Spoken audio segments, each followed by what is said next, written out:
Hey everybody. Oh my god, that was Yep, we're very loud. live. That was very loud on my end. Oh my god. That's Sorry about that. that startled me. Okay. Yeah, my bad. Hey everybody. How you guys doing?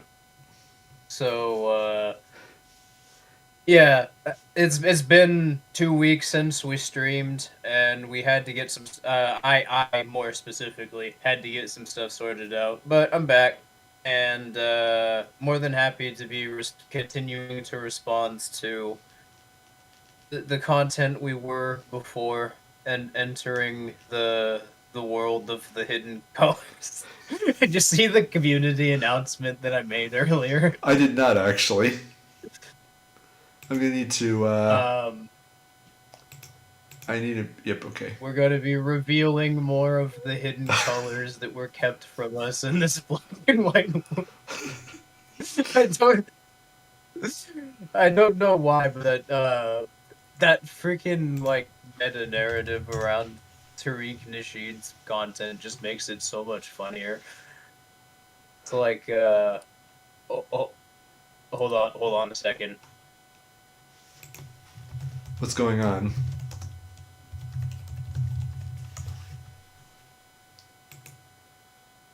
What's going on? All right, I'm back. What's going on? Sorry about that. Nothing, just somebody knocking on my door. I had to talk about something at literally the most inconvenient possible time, but it's fine. Yeah. So we would have actually done a stream last week. The trouble was that like all of the topics that we wanted to discuss were covered on a stream we were already scheduled to go on. I don't know how many of you guys saw the stream that we did with civil offense and cat.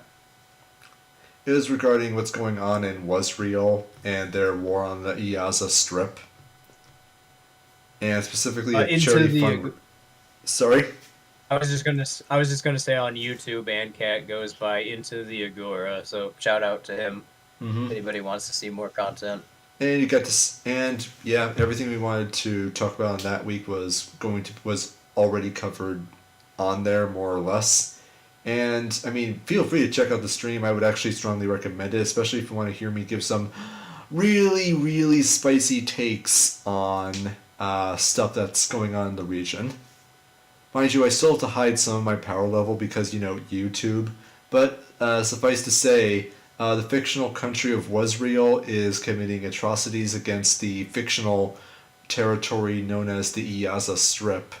And we are not particularly enjoying the course of the story and are genuinely, at least emotionally invested in the outcome of that particular totally fictional story in Minecraft.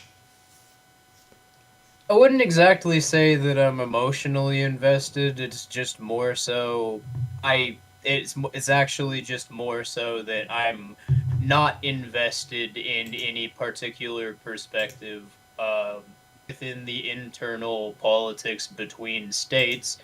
The result of that is that the only conclusion I can be led to is that wars are just something that exist because governments exist. They emerge as a result of governments creating a socially engineered zero sum dynamic between one another in the act of defending property titles. And they ensure that wars are going to continue happening in a perpetual cycle because of the fact that states need to run central banks in order to create planned interest rates so that they can impose an administered price on the society they're trying to operate around so that they can basically establish a planned political economy that they can control the costs of and they can ensure that people um, like they can create a tax scheme where people have their revenue sucked up.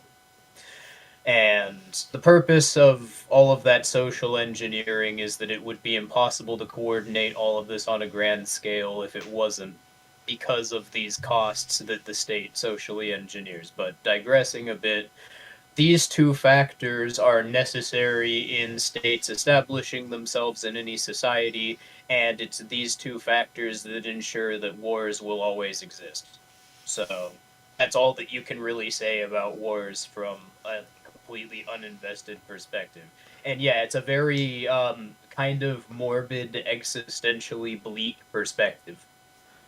Not very fun to talk about for a long period of time. It's really not. But on the plus side, the description of how it is that wars emerge also imply its solution. States, when they talk about wanting peace, they're full of it. They're trying to trick you, manipulate you. If you don't want war, it means states are your enemy. I mean, there's like an infinite number of reasons one should regard the existence of political organizations as an existential threat. However, that is yet another drop of water in the ocean. So anyway, on to the funny haha stream about the dumb stuff that people have made that we're gonna laugh at now. All right, So you're gonna need to introduce this because you know way more about it than I do. okay, yes, I was the one that brought this to your attention because I'm also staying with Boomers, but they have a subscription to the Daily Wire, and I saw a trailer for this playing like the other week, and I didn't get a chance to talk about it recently. But so you're all familiar with the kind of show that I'm talking about when I use the term generic animated sitcom, correct? Family Guy essentially, or shows that are emulating that formula. They're all animated in Flash, or they're animated using a method that's very similar to Flash. They all look exactly the same as one another. All of the characters are copy archetypes of one another, and they have the exact same sort of relationship dynamic, and the result is every one of them feels like it's the exact same show, just written by a gradually less talented comedian as the years go on. Mm-hmm. But yeah, so the Daily Wire in its crusade to make content that is aimed at politicized culture warriors, just culture warriors, in the same vein as Bible themed content was aimed at politically charged evangelicals in the 90s. They made a generic animated sitcom. It is made and designed specifically to be aimed at at fucking culture warriors, and Yeah, it is just as awful as it sounds. At least the trailer, which is the Daily Wire putting their best foot forward because it's the trailer advertising the media. They put out a trailer for it, and here's before we watch it, here's their description underneath the video on YouTube describing the plot of the show. Meet Mr. Burcham, the no-nonsense teacher navigating Teddy Roosevelt Junior High with his family, Wendy, Eddie, and his stepdaughter Jeannie. Partnering with his friend Greg, Mr. Burcham faces off against the dynamic advocate for change, the fanatical social justice warrior, Carponzi. So basically, it's King of the Hill, but written as if it was Family Guy, and the comedians who wrote it aren't edgy even remotely, and aren't even going to try to be edgy in like the later seasons Family Guy kind of way. So it's like Family Guy without the edge. I'm just Basically. there's two things about this trailer that stick out to me. One, I'm glad you brought up King of the Hill because I actually did want to compare that and Mike Judge in particular. His writing style, and there's also just the fact that they got fucking Brock Sampson on this. Oh yeah. Yeah, Yeah, that's the one thing that you'll all notice as we watch is the cast that they got for this. Oh, this is gonna ruin a lot of people's careers. Yeah, like I don't recall off the top of my head on who Brock Sampson's voice actor is, but his career as a voice actor it's done. He's finished. He's not coming back from this, and not just because this show's going to be awful. It's because he's doing stuff for the Daily Wire, which when all that stuff comes out about how the Daily Wire and affiliated groups covered up for Matt Walsh being a pedophile, like, oh man, his career is going to be even deader. Well, that's not even the perspective that I'm approaching this from. It's just like I mentioned earlier, the Daily Wire is trying to make like agenda-driven content, and I made the comparison to Bible-themed content that was like mass-produced in sorry. It was like mass-produced in the 90s. The problem and the reason I made that comparison is because most people would be familiar with it and how specifically freaking awful all of that content was. And specifically, the reason it was awful is because when you try to make media with the intent of driving some agenda to the audience, then the story and all the plot points, the characters, everything else that actually makes something interesting to watch and engage with gets shelved uh, behind the agenda, essentially. And the result of it is, the result is garbage. Yeah. That's the reason that it's going to be terrible, primarily. Yeah, my point wasn't that these people's careers are dead because the show is bad or because Mike or Matt Walsh may or may not come out as a pedophile. It was just that, or rather get outed as a pedophile. It's just that this is going to look bad for any kind of studio who would hire these people on the basis that they need voice talent, and they themselves as studios are highly invested in agenda-driven content. And I'm not just talking about like Daily Wire Plus as a studio, like Amazon or Netflix or whoever else is going to be making this stuff. They're going to be virtue signaling in an attempt to solicit the favor of the political class. And they can't do that if they got the guy who voice acted for a character on a Daily Wire Plus exclusive. Which basically means that... Well, that depends. You're basically they're basically constructing two competing sets of agenda-driven content that exists for the sole purpose of replying to someone else's agenda-driven content, all of which is going to be terrible. It's just all bad. It's all bad. Now, there might be a few gems hidden there, or here and there, granted, but needle in a haystack, We can't have people making response content directly to each other on the internet. Through Kabbalist mysticism, we need to turn broadcast networks into the only people who are able to debate with each other, and then our corporate entities can then finally be declared the master debaters, and no one can ever challenge us again. I love the state's reasoning there. I mean, it's not even like the dumbest thing that the state's done. That's the thing. Anyways, I think we've hyped it up enough. Let's just go ahead and... Yes. I'm just looking at... I just glanced over at comments really quick. Can this animated sitcom possibly be worse than Madame Web? I don't know. I haven't seen Madame Web. As for if it's worse or better, I will leave that for you to decide. I'm not going to watch either. Yeah, and apologies. We're not trying to continue hyping this up. I was just enjoying the conversation that we were having. But anyway, let's get on to this. All right. Just tell me what you need. Jump into the first one. Rolling, speed, action. Sawbuck's looking a little chubby wubby. So I bought him some new food. It's organic and vegan. Dogs are supposed to eat meat. They're descendants of wolves. You ever see a vegan wolf on the Nature Channel? I'm a vegan. Coffee is for closers, ladies. Listen up! Oh Hey, my don't make this God. a prison hug. Don't do anything stupid. Sorry? And the worst part is that they think that they're being so clever. You can tell by the looks on their faces.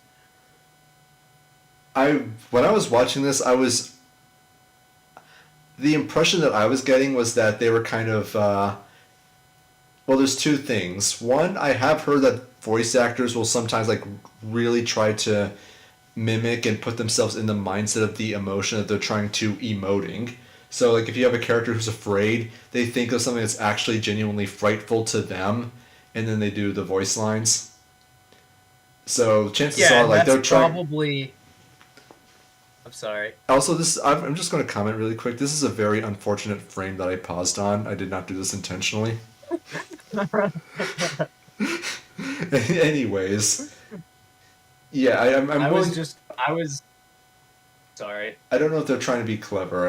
I'm willing to give them the benefit of the doubt on that one, and they're probably actually being asked for for the purposes of this trailer, being asked to give certain facial expressions while they read certain lines. No, it's how they deliver the lines too. I know that that's not the case because that's exactly how I know that they from their perspective they think that they're being clever, because that's exactly, like, I can tell in Megyn Kelly's case it's particularly noticeable that that's exactly what she's doing. She's like, in her mind, she's projecting a caricature of the kind of person that she thinks she's portraying. And in her mind, the only way that that kind of person can be, like, someone can become that kind of person, is for them to just be this antagonistic caricature of something imitating a person. And the result of that is this, like, undertone of superiority and derisiveness that gives the impression that they think they're superior to the person that they're portraying, which is why it comes off that way. Also, I do have to give the benefit of the doubt, because this kind of exaggeration and caricaturization is actually a pretty important component of not just voice acting, but theater in general, where you do have to exaggerate, make yourself louder so that the people in the back can hear you. Just simply because certain nuances just simply are not going to be present in the animation, like facial expression, just like body language, and so you do have to convey a lot through voice. Because, the people in the back can't hear you. So it does actually make sense that certain things have to be exaggerated, and I know that with a lot of aspects in art, and I mean like just visual art, and particularly character design, you genuinely do have to exaggerate a lot of character features in order for the traits that you want for them to have to be recognized by people just at a glance. That's called one example is the silhouette test, where a character should be able to be recognized just by their silhouette alone. And you can even even without the silhouette, where you can see the character entirely, you should be able to tell quite a few idea of character traits just based on how they look. And I think the same is going. Yeah. I imagine the same principle is going to be the same for voice acting, where if you want a character who is intended in the narrative to be antagonistic and menacing, but not in like a overtly bad guy sort of way, that you do voice act as though you're portraying a Karen. Yeah. And what was being portrayed here is somebody advocating for a vegan diet for your dog, which I agree is stupid. Don't do that. And I'm not disagreeing with the point that's being made. But yeah, regarding the original context that we're discussing this in, the point was portray someone who's advocating for a vegan diet, how they were portrayed, a completely aloof, oblivious person that is well-meaning but is basically stupid. And the point in the context of that exchange was so Mr. Bircham, the down-to-earth character, could rightly deride them for being stupid, for being a caricature of a vegan. Yep, basically expect this show to have a lot of strawman characters. Yeah, it's gonna be Family Guy if every Family Guy cutaway was a Soy Jack Chad meme. That's basically what the show is gonna be. Yeah, anyways, let's continue. Stupid! Other than last year! I'm a heteronormative, cisgendered white male. For which I apologize. I'm black, and that used to be enough, but I'm also bilingual, and I'm non-binary. Pause.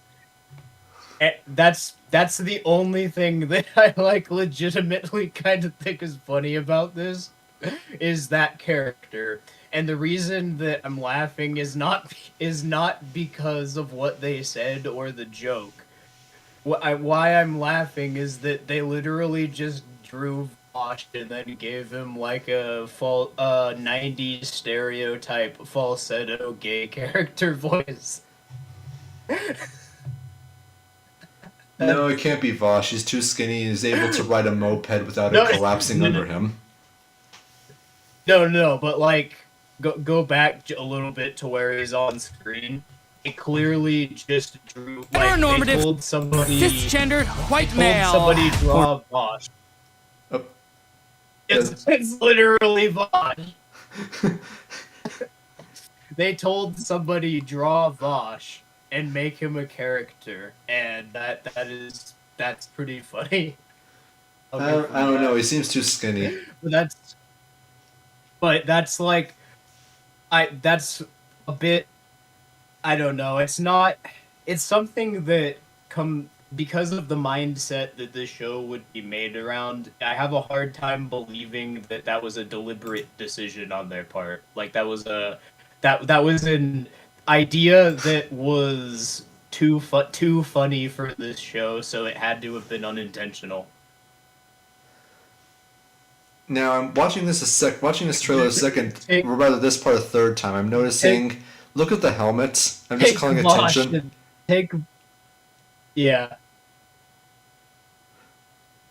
Force.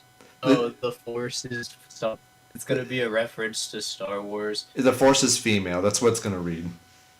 Yeah, the Force is female, but I just think it is fucking. I'm still. That man is really. I'm so fixated on the Vosh thing still that I wasn't able to even finish reading that. Goddammit! But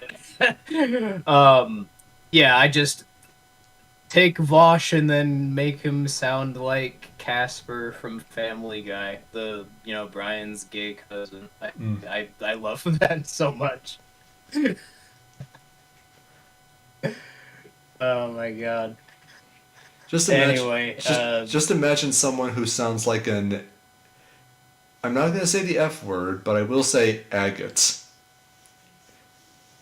Just make Vosh, make him skinnier, and give him an agate voice. It'll be fine, I promise. Anyway, let's continue. For which I apologize. I'm black, and that used to be enough, but I'm also bilingual, and I'm non-binary. We're the Army! We drink more before 9 a.m. than you Navy pukes do all day! He rubbed all the fur off his emotional support ferret. The damn thing looked like a four-legged penis! I will say, I love the way she delivered penis. That is just funny. And because of the fact that there was a dramatic pause on that moment, you know that they thought that was the best part of the trailer. To be honest, it probably is. I guess from a certain perspective. I still think Vosh being a character is the best part. And work. Two words that should never go together, like women and opinions. I want a burly man. They're salty and make me dizzy. Sorry, just need to find a thingy to fix my gaming chair. When I was on the construction site, my chair was a 5-gallon bucket. It was also my toilet. These all sound Hey, these all sound like phrases that would be printed on those like gas station boomer T-shirts. You know the ones I'm talking about, right? Yeah, of the course. American flags and the skeletons with guns. I can just imagine, like, just picture this in your head. American flag waving in the background with a skeleton with a cowboy hat firing a M16, and the caption says, "The skinless ferret looked like a 4-legged penis." Let's be honest, that T-shirt would sell like hotcakes. That absolutely. I could see that in a gas station. I was thinking more specifically the Patrick Warburton character's joke. I saw that his name was like Mr. Burly Man, but let's be honest, he's Patrick Warburton's character. That's all that you're thinking of. It's what happens when you it's just Brock Sampson. It's Brock Sampson. I'm sorry, you're typecasted. But yeah, I haven't seen anybody else talking about the show, or just I saw that there's a couple 100,000 views on the Daily Wire's like preview for it, and it's mostly just like culture warriors talking about how much they're gonna love it because of course. I just haven't seen anybody else talk about how obviously terrible this both looks and is going to be just because of how the mentality it was made with. I'm sure if we were to look, we would probably find would find some reactions, but they would all be along the lines of, "Oh my goodness, I agree with this thing's message, therefore I know I'm going to like it," or "I disagree with this thing's message, therefore I know I'm going to hate it." That's if there are responses to it, because of the fact that like this isn't even the first animated show that was meant to be an imitation of another animated show that the Daily Wire's made now. Like have you heard of Chip Chilla, Heretic? I have not. Well, apparently they made Imitation Bluey, and that was exactly how people talked about it. It's just it's anti SJW right wing propaganda, or it's Bluey but promotes cultural traditional values instead of loving your kid, and and I'm just like, nobody's talking about this from just the problem with the mentality this is being made around. We're only just talking about this from within the perspective of that exact mentality. Great. I mean, you can do a show like this where you have like actual sensible characters, and for once make an animated sitcom where the father is not an idiot. I mean, I'm pretty sure we mentioned King of the Hill. That's a pretty prominent example. And like, even when that was made, like the whole idiot father thing was so endemic that at the time, weirdly enough, it made King of the Hill very subversive and disruptive. And what made that good wasn't that it was trying to push a message. It was actually had solid characters and it was trying to tell a story. And apparently there's going to be a reboot of King of the Hill now, where and I don't know if I've talked about this in a previous stream, but it seems familiar. I know I mentioned it in voice chat, so that could be why it feels that way. I know that it was announced by Mike Judge. There's going to be a reboot it's not a reboot, it's a sequel series where it is essentially a continuation of the narrative of King of the Hill, where it's somebody growing up in a world that, you know, they didn't grow up in and trying to deal with the changes, except it's Bobby and Hank's perspective with his own kid is the plot as I understand it. Which actually makes perfect sense because King of the Hill was basically the same thing, where Hank was trying to get used to and adjust to the world that was rapidly changing around him, while trying to hold on to ideas that he had and trying to reconcile both his understanding of things that were a certain way when he was coming of age and how things are changing, and now Bobby's basically in the exact same position. And because the world has changed from 2000 to 2020 in very significant ways, you can use that exact same formula and transplant it through time and have it still work. In fact, I think it's like a fourth. Sorry? It's like a fourth wall break from that only works because the creator of the show waited 25 years. Yeah. I mean, I haven't seen much in the way of content about it or from it, but just on its premise alone, I will say it seems interesting, and Mike Judge at least seems to actually care about telling this kind of story. I know he did another series after King of the Hill, only instead of a suburban conservative family, is with a suburban liberal family, the Good Family, Goode, and they were a bunch of liberals, and suffice to say, it was not a good show, mainly because he was trying to... It was an example of exactly what you were talking about, Esso, where you make your show the polar about... opposite of what this show is going to be. Yeah. Sorry, what were you going to say? It was deliberately trying to push a message and make the show and characters all about, or defer to the show's message, which is, haha, liberals funny. Yeah, and the result of it is it was uninteresting to watch because that was essentially just the point the entire time. Mm-hmm. So the only way to get any sort of amusement out of it is to be politicized. And that's the current media landscape that you're looking at. You know, if you want joy to exist in your life, join the counterculture. Pretty much, yeah. Anyway, should we finish this up? Yeah. I think it's basically over anyway. Yeah, and I'm going back to bed. Yeah. Thanks a lot.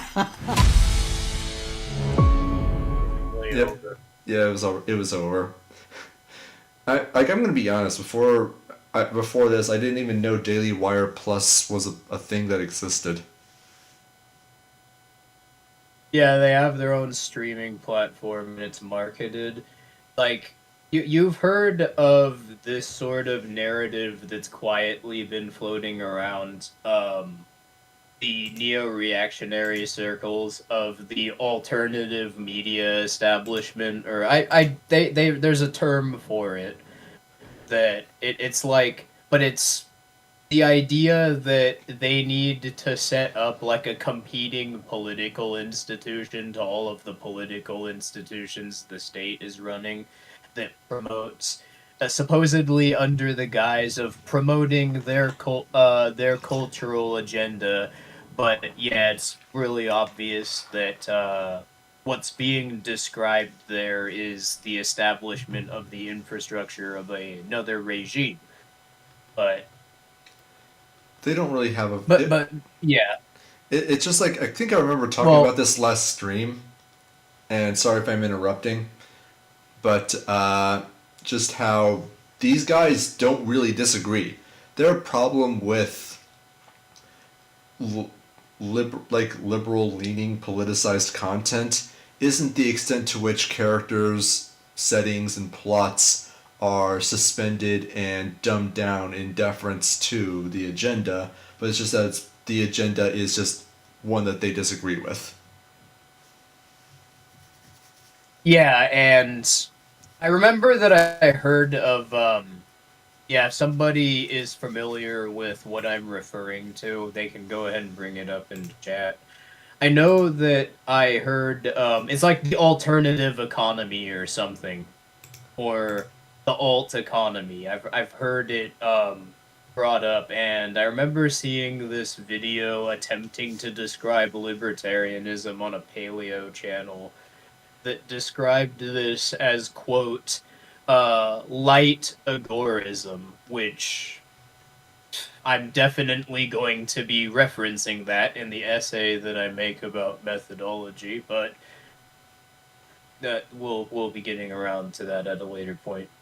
Basically, just all I was getting at though originally is media firms are setting themselves up as like propaganda wings for political movements, and the Daily Wire is the first one to explicitly market itself that way.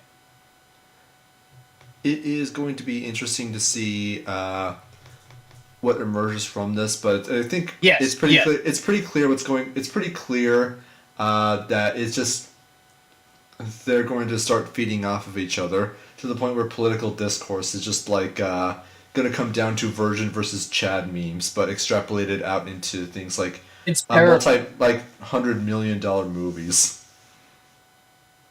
It's parallel economy. JC Armitage in the chat pointed it out. Yes, that's what I was thinking of. The term, I was blanking on it because it's been like months since I've heard it. But yes, there's this concept that is floating around, like culture war discourse that they refer to as the parallel economy, and that's the idea of it. It's like to set up a competing political economy, except instead of firms virtue signaling, they're promoting culture war interests. Oh yeah, I'm sure that's going to go well. Of it. So in practice, that is firms like the Daily Wire marketing themselves as essentially the propaganda wing of political organizations. I mean, they're setting themselves up in a pretty solid position because they'll probably get pretty favorable subsidies, tax deals, bureaucratic treatment, etc. if Republicans win the election in the United States in the not too distant future. Not that it really matters, but it's and that's exactly it's basically I'm kind of just alluding to the possibility that it's just going to be two competing sets of firms trying to decide or trying to fight among each other who gets the subsidy. Well, and that's kind of what I was setting up by bringing this point up to begin with, is I'm not exactly sure what their plan is, because their plan is entirely contingent on who the state decides should be selected as president for its propaganda model over the next 4 years. And that's entirely contingent on how the state is planning on functioning through the next 4 years. I mean, the next 4 years are going to be an absolute shit show, and the state definitely looks like it's preparing for a war and a major economic collapse in terms of how it's behaving. So I think the state understands this too. So I guess it depends on how you think that it's going to respond. My guess is it's going to probably select Trump, and then the current it's going to select Trump, and then the secession states, the states that look like they're going to secede internally within the U.S., which we talked about that on other streams, but if anybody has questions about it, we can, answer them here. The group that is currently running the government will frame itself as opposition, and as leaders of the political economies those states try to set up. And then those states, when they set up independent political economies, they'll be backed by either the Russian or Chinese government, more than likely a combination of both. Probably through BRICS. Yeah. But they'll declare that's what I'm suspecting will happen. just based on the way that the government's functioning currently. And the way that it'll be framed is the demon rats are creating a government in exile, and they're just butthurt that Trump and the people actually rightfully won the election and took it back. And because Trump made the mistake of being quote unquote too libertarian last time, now the secret police are gonna come out. I can see that happening, though I haven't seen enough information to convince me that they're setting specifically the West Coast to secede. Don't get me wrong, I wouldn't be surprised if it did happen, but the most information I've seen about a secession movement isn't really from regarding California and the rest of the country, but more like several counties in California, seceding from California specifically, and forming the 51st state. The Southwest. Yeah, the Southwest California, probably. But anyway, JC Armitage just really quickly says, what do you think their version of ESG scores will be called? Cranial measurements. that's what it'll be.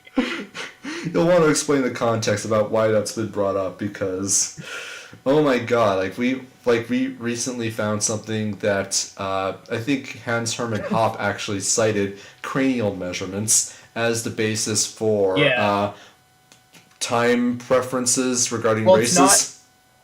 Is that right?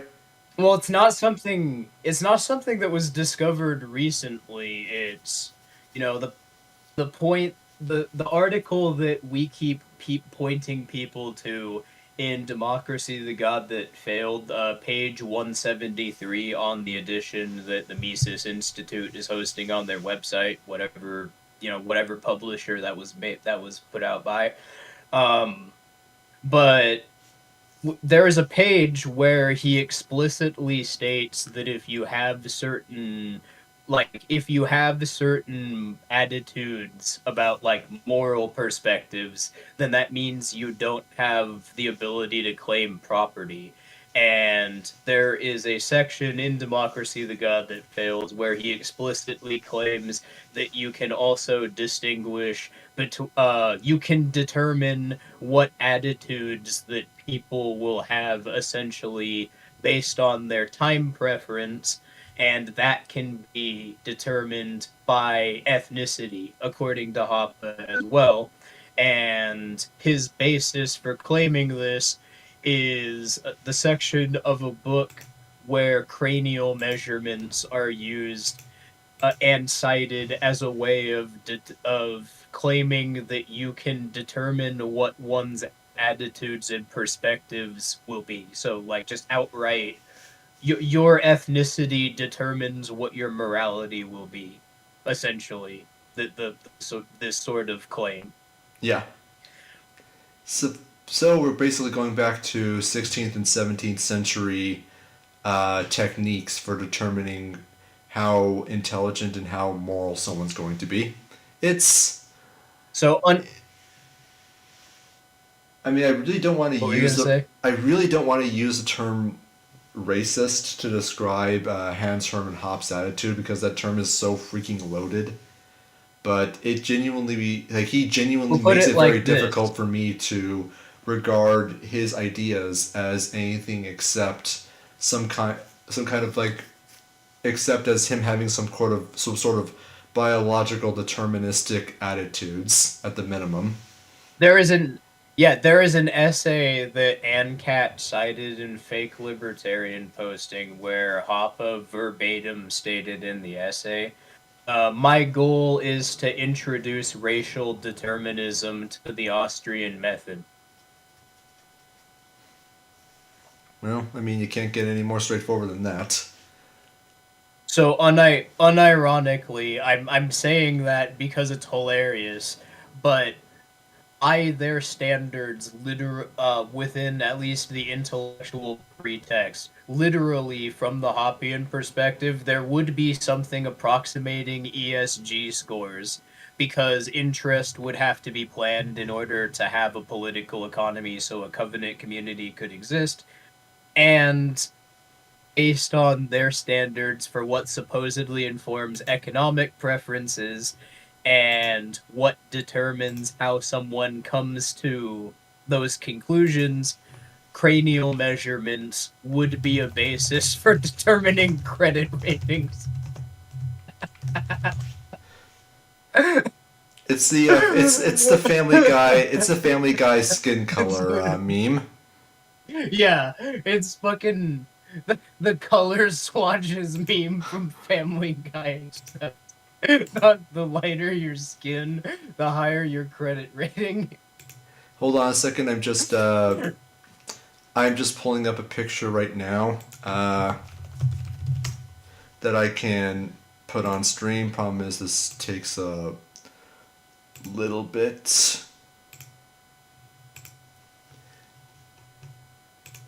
Sorry for the. Yeah, I got the picture. Yep, this is basically it. How Hoppians unironically treat race relations.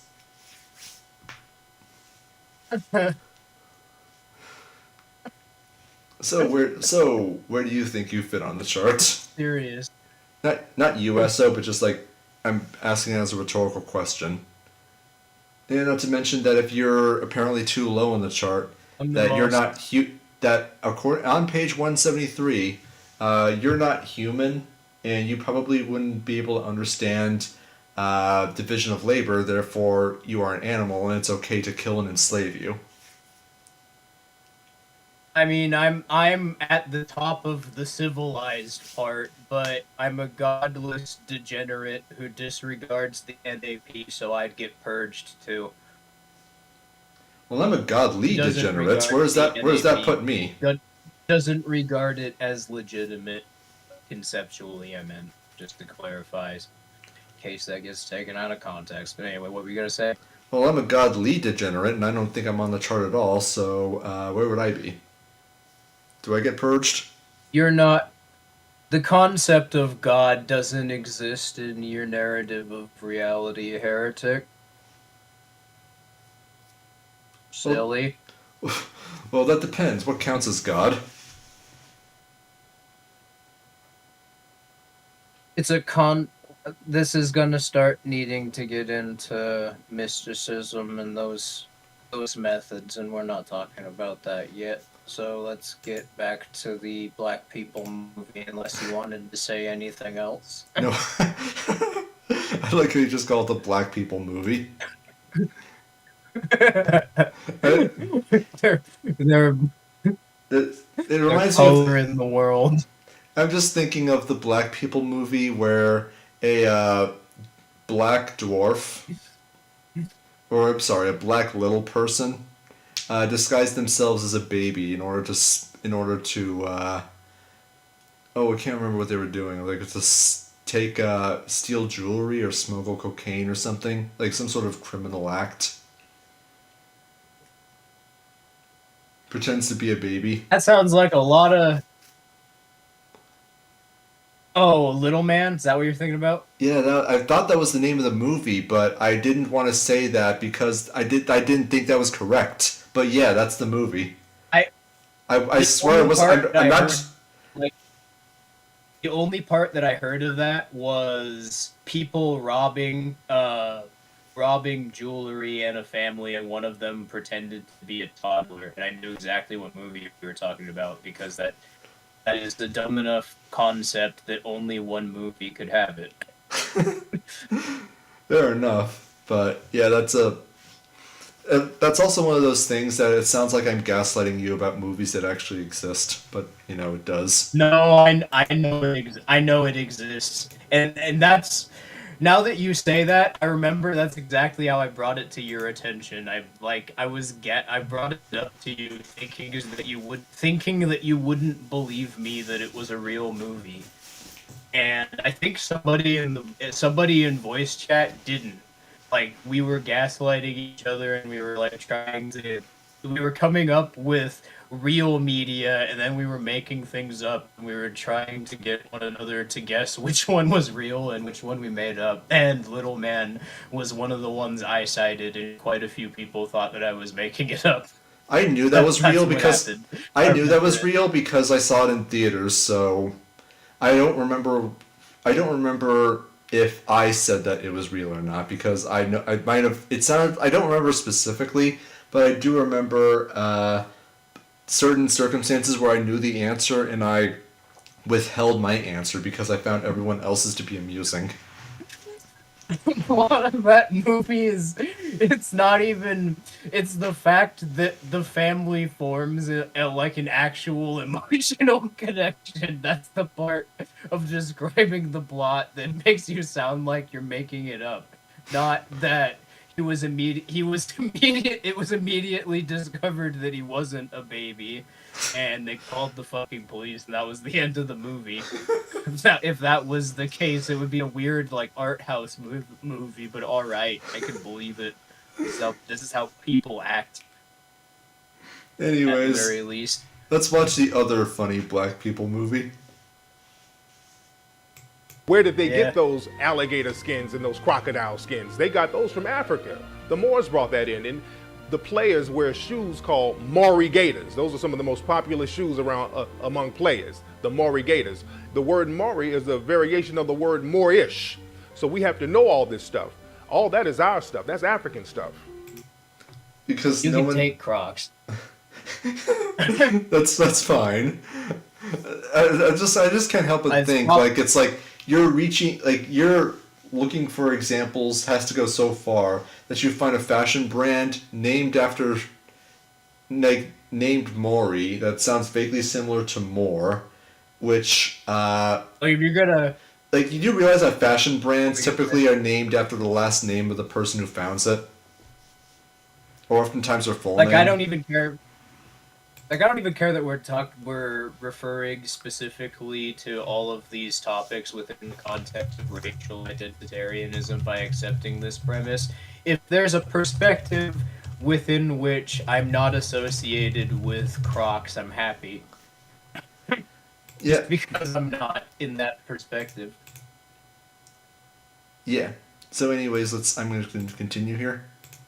If you look at art tends to follow a certain type of a zeitgeist, a certain type of a mindset. People tend not to just wake up and paint one picture in America that looks identical to a picture that was painted in Africa thousands of years ago. Okay, and so whenever you see a piece of art, you can best believe that it was inspired by something that was seen prior to. In fact, when you look at some of the great European artists, okay, Van Gogh, and all of these types of guys, you will see a lot of their art was inspired by the so-called dark art of West Africa. There has been studies that have put coming up with the same idea.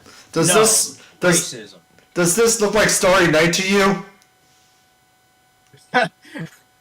Let's look at that. Yes, my favorite part of Starry Night was the Ooga Booga mouse.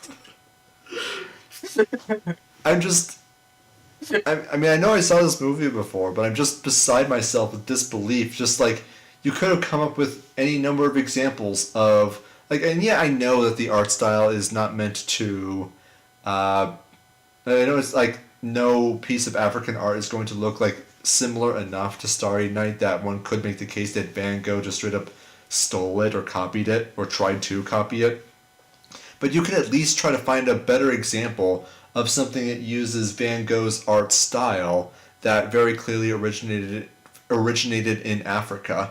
And as far as painters go, I'm not terribly familiar with art history by any means, but from my amateur understanding, Van Gogh had a very distinct and unique art style among painters, particularly for his time. So if there were other examples by other artists of things that are similar, either in the Impressionist movement or in cultures that predated the Impressionist movement by centuries that they may have taken inspiration from, I don't know, but you had the opportunity when making this movie to pick and choose a theoretically infinite number of examples. I don't think there's actually infinite examples, but No, this is not a Heretic, good one. you're missing the point.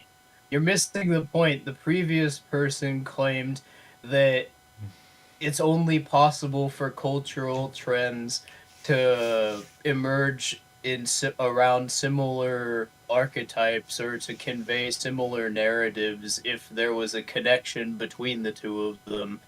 And this point is that the Starry Sky was a copy of African artwork. You know what they're saying? They're saying that before European contact, black people didn't have a starry sky. Oh my god! Why didn't That's I why think of this that? artwork doesn't have. That's why this artwork doesn't have the sky, and Europeans showed them the sky, which is what perverted their culture. But wait a minute, that Made means them start looking up. Made them start looking upwards and realizing that whiteness was above them.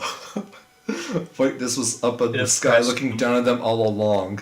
showing, Also, showing the black people the surface was what killed them. I'm just, and also this also implies that prior to Europeans developing color theory, everything was just Technicolor vomit. Like, don't get me wrong, like this is bright and colorful, and there's nothing wrong in terms in its art style, but it's like it's so many colors. Is this what Africa was like prior to it, where it's just like it looked like you're playing? No, this is it looked like you're playing like a level of Cruelty Squad while tripping on acid. No, it's because all they would be seeing was color from the perspective of a fire illuminating the inside of a cave. Wait, are these the hidden What it colors? looks like. Are these the hidden Yeah. colors? You're getting warmer. We did it, boys. Plot twist. I've known the secret. I've known the secret all along. I've known what the hidden colors are. I'm a covert agent of the black, and I've been keeping it from you all this time. We did it, boys. We found the hidden colors. What did you think was underneath all of this white fur? The hidden colors. Oh my god, we did it! Now we just gotta incorporate this into color theory, or I don't know what we do with it. Now that we've uncovered the hidden colors. Only problem is we're not even halfway into the movie. We're not even a third into the movie, and we still got like 5 or 6 other movies to go through. And I don't care. We are not going to be streaming Buck Breaking because that is actually too spicy for YouTube. I mean, some of the stuff that we've already said on the last stream and in this stream, I'm surprised I haven't gotten any notifications from YouTube yet, and it's not pushed it. But my point is, I think we could probably watch Buck Breaking if we could get away with what we have so far. Well, let's save it for the end.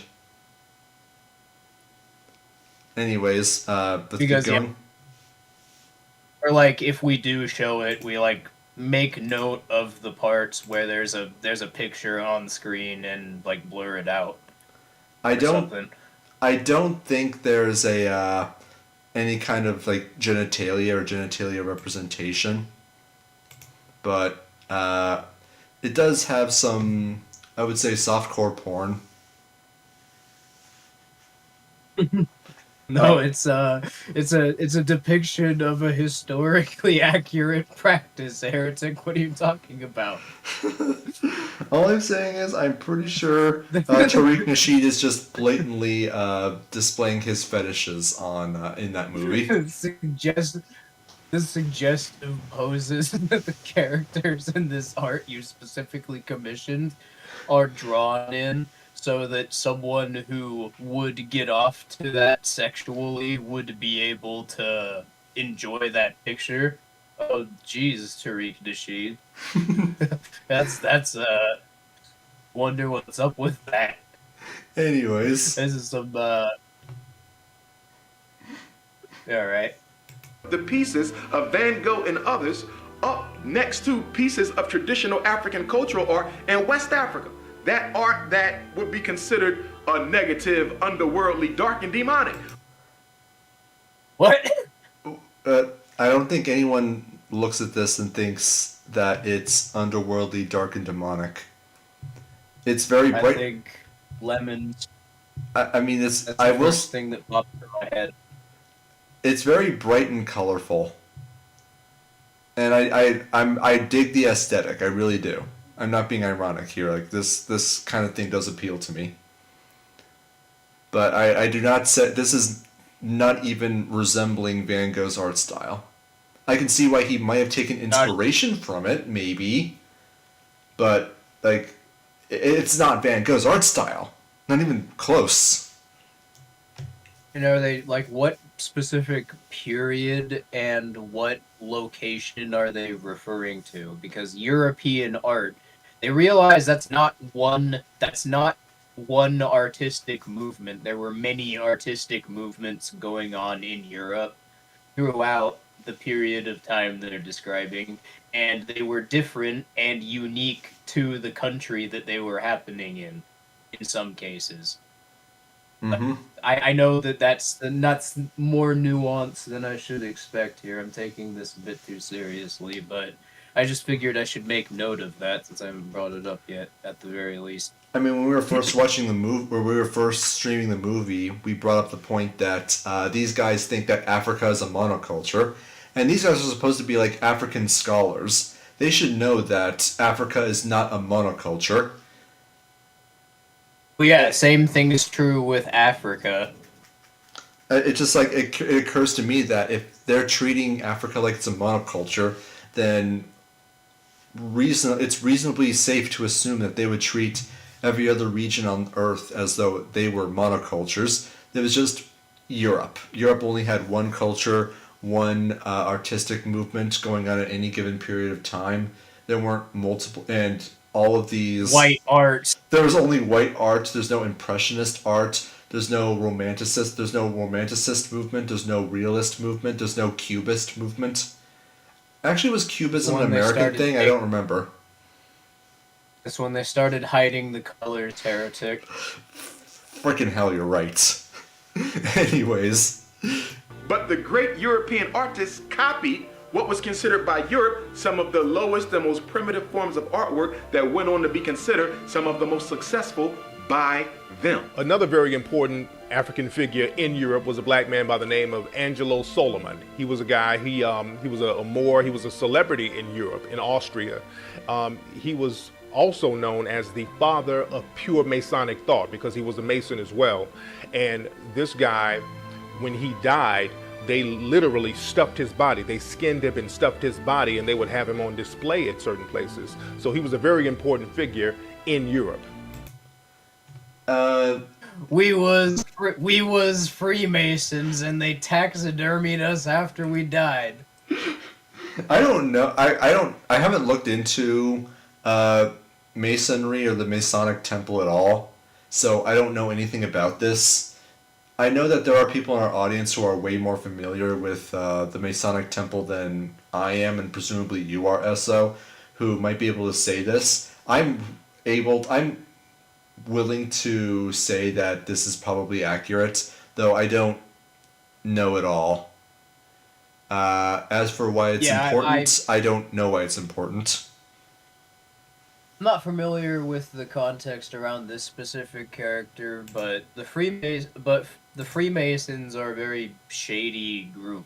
So, is that really the hill that you want to die on? We was Freemasons? Because there's a very, very good chance that's not gonna age well.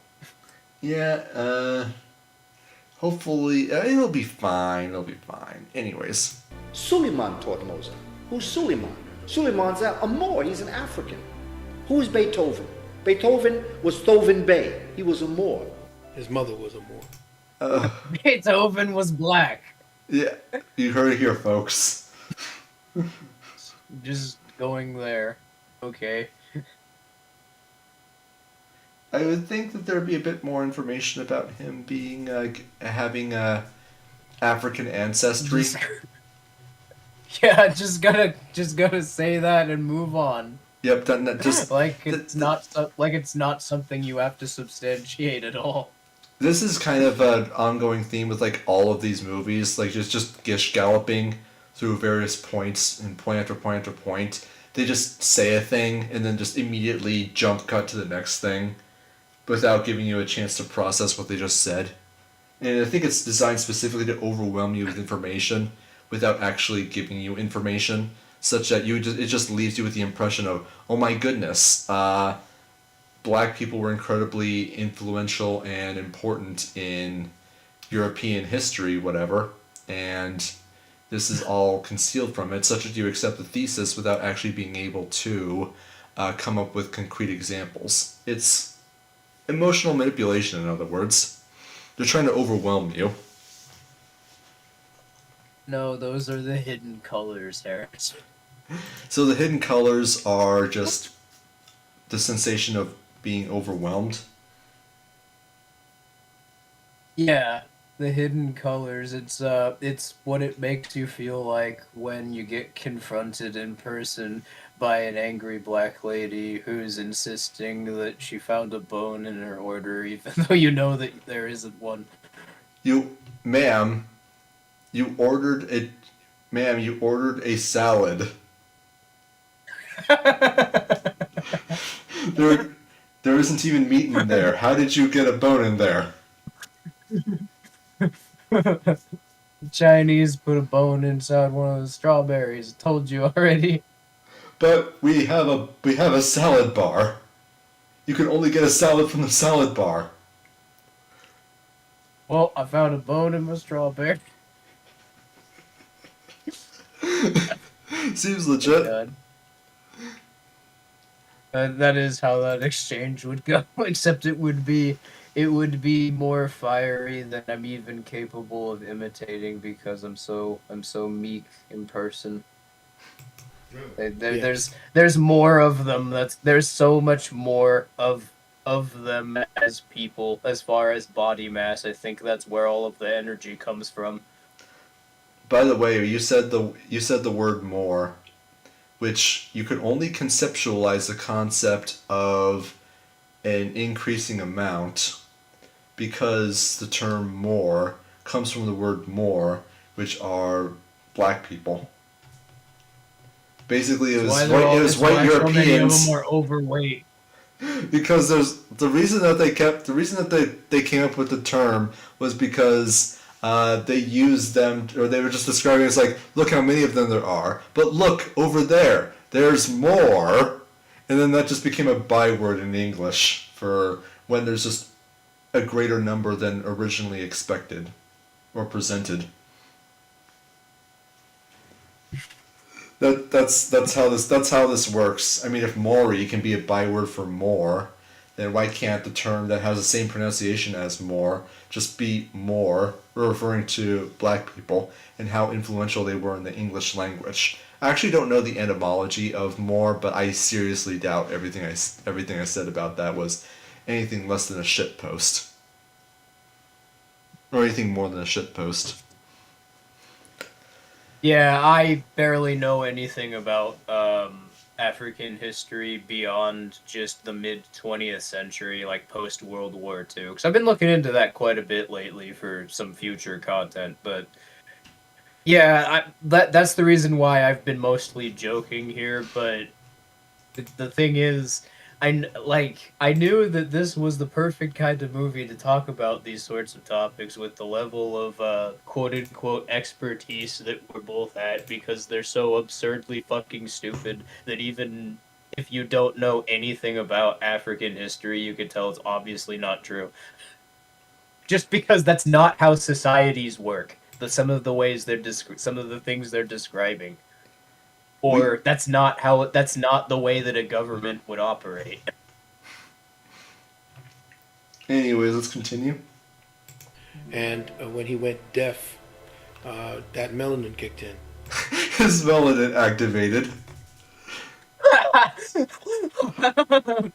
You know, for some reason, I remember this being in like the third or fourth movie, not the first. Beethoven became deaf, and that's when his melanin kicked in. Melanin makes you deaf. Or maybe deafness turns you black. Or is it the other way around? Like, is he saying that he became deaf, and as a result, he lost his color? So it's like he can't express the soul in his music, and that's him losing the soul in his body.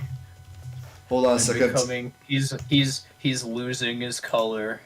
Hold on a second. I brought the color swatch meme back on screen because this guy, just look at this.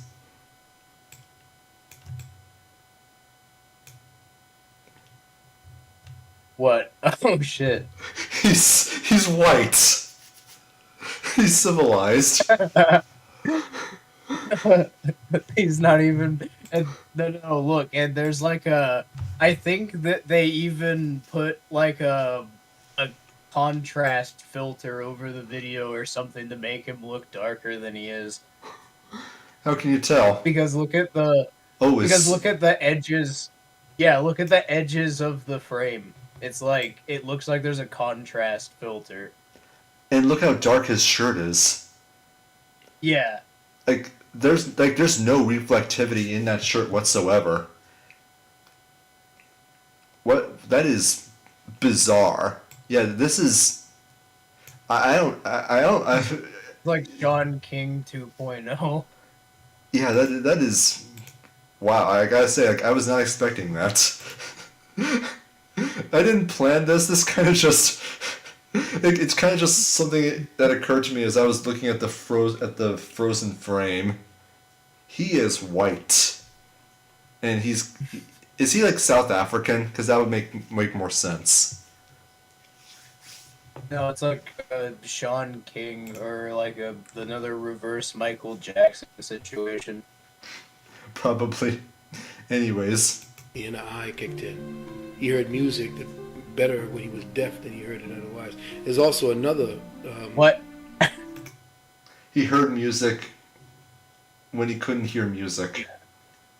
Heard music, deaf. That's not how deafness works. Now, I mean, like, it's pretty uncontroversial that, like, Beethoven's latest symphonies were his greatest, and they were written, like, after he was, like, going deaf and then became deaf. And there's a very strong case to be made that his deafness was actually an advantage because it eliminated any kind of musical biases he might have heard when he was trying to listen to other composers and symphonies for inspiration. And so everything else was entirely self-directed. Which, to clarify, I'm not necessarily doubting that what's being claimed is true, specifically because of what you just pointed out, that there's actually a very plausible explanation that would, like, that would be consistent with the way the brain develops, that would explain how someone could make better music after they become deaf. But I think it is absolutely hilarious to tie that to the color of someone's skin changing. That is straight up like someone trolling on YouTube in the early 2010s Clown World tier shit. That is, I mean, I remember when we first heard it, it was just ridiculous, and even now, like, I still have trouble wrapping my head around it, trying to conceive of how this could possibly make sense to even just to me, and I don't get it. I don't get how one arrives at this line of reasoning. And I'm just going to say right now, like, this isn't even the spiciest take you're going to see on this video series. Alright, let's continue. Myth that he cut the webbing of his hand down to the bone so that he can get a better stretch. So there's some of the 32nd chords that he has, he plays, and most people can't play. They need like two people playing. That's why some people, in certain instances, you see two people playing Beethoven, two pianos playing Beethoven. That's because of what he did when he stretched his finger. Beethoven was called a Moor when he was growing up. Beethoven, there's a book about him called Beethoven's Hair because people were so infatuated with the texture of his hair. So that African bloodline runs real deep throughout Europe. And again, he was called a Moor, and the Moors were very important throughout Europe. And it's Is there a book about Beethoven's hair? Is that actually a thing? I'm gonna look this up actually.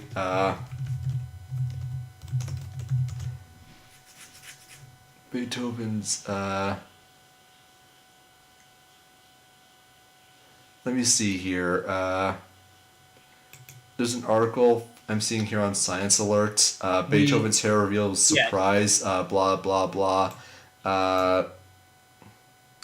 Sorting through person blah blah blah blah. Let's see There are here. people, oh my god, there are people who have dedicated years of their lives to studying the hair of someone who died hundreds of years ago. All right. Specifically them. So it looks, nothing really says anything about like heritage. I am just looking up the search query Beethoven's hair. Beethoven, I'm just looking at Beethoven the Moor and see what comes up.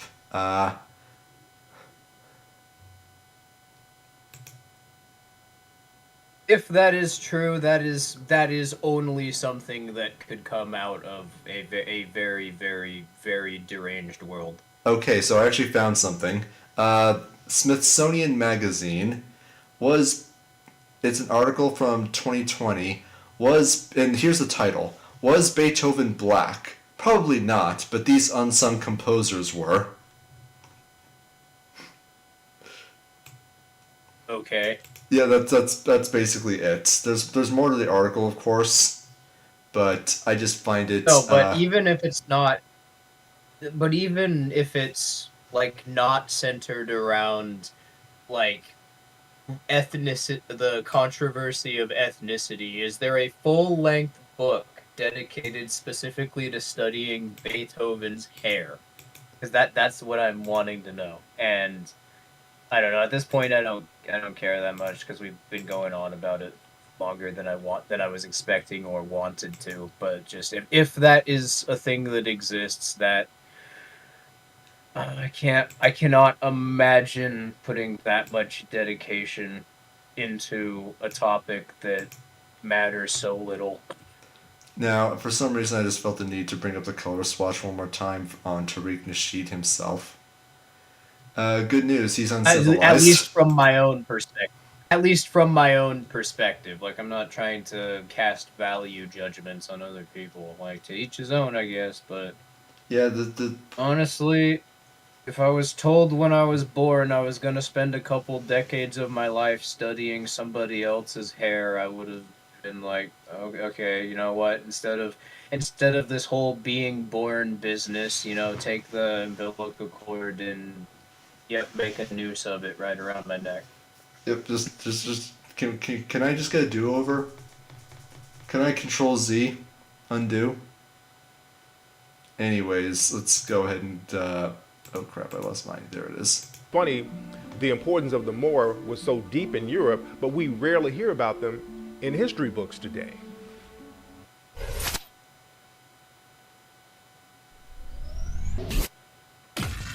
You see reference to Moors throughout African history. You see reference to Moors over here in American history. The Moors were African men who went into Europe around 711 AD, and they really civilized Europe because Europe was going through a dark age. Europe was really struggling because after the Vandals had basically destroyed Rome, everything was backwards over there. So the Moors went in and they ushered in the Renaissance era. They brought in science, mathematics, astrology. They brought all Plot twist. None of this happened. Tariq Nasheed was just really fucking high, and he was watching Indian store owners open a 7-Eleven, and this is his interpretation of what happened. There were a bunch of crackheads out, like white crackheads outside waiting for the 7-Eleven to be opened. and then they walked in, and this is him describing watching that while he was on drugs. This actually makes a lot more sense in the official narrative because nothing about this narrative on its face makes sense, and honestly, I think internally I put more thought into it than it probably deserves. Go back like 20 seconds and like rewatch this whole segment. It's a lot funnier if you watch it with that interpretation. Okay. And they really... You see reference to Moors over here in American history. The Moors were African men who went into Europe around 711 AD, and they really civilized Europe because Europe was going through a dark age. Europe was really struggling because after the Vandals had basically destroyed Rome, everything was backwards over there. So the Moors went in and they ushered in the Renaissance era. They brought in science, mathematics, astrology. They brought all of this. So here's my interpretation of what happened. So the cops busted the crack den, causing all the crackheads to leave at 5 o'clock. They started hanging around the 7-Eleven, and then the store owner, who is Indian but has a dark complexion, opens the store. They go in to read their horoscope. They go in to freaking buy freaking chips and like beer, and this is I'm fucking dead. This is his interpretation of that. They were given science and their lives were enriched. He brought the Indian guy, showed them their horoscope. This is the Indian guy wearing a what's the name of that thing that looks like a turban? That's in Hindu religion. I know that there's some significance to it, but for the life of me, I don't recall what it's called. Is it just called a turban? I know that there is a hat that looks a lot like a turban, but is not called one. I don't know what it is off the top of my head. I think I'm overthinking this. Anyways, let's see what happens next with this crackdown. Into Europe. They are bringing in hot and cold running water. They are bringing in... Hot and cold running water shows an aqueduct. Also, the Moors had water heaters. Alright, let's continue. Concepts of what we call a cosmopolitan city. They are lighting the streets by lamps. In Cordova, they build an entire city where the streets for miles you could walk with lamps that lit the street at night. And they had raised sidewalks where people could walk. The kings and queens of Europe lived in barns. Nobody wants to admit that. But they lived in barns. They lived with the animals. And another thing that the Africans brought in was that they said, you cannot let your chicken run around in your house, and them cows got to go outside. So they created what's called corrals. And corral is an Ethiopian word. It's a K-R-A-L sound. Corral, which is where they would put their animals after they domesticated them. Europeans let them animals run all up and down. This is where the German measles come from. This is where chickenpox come from. Chickenpox? No, you can't live with your animals, Europeans. Okay, massa Africans. That's this narrative of history. I'm still thinking about the 7-Eleven thing, I'm not gonna lie.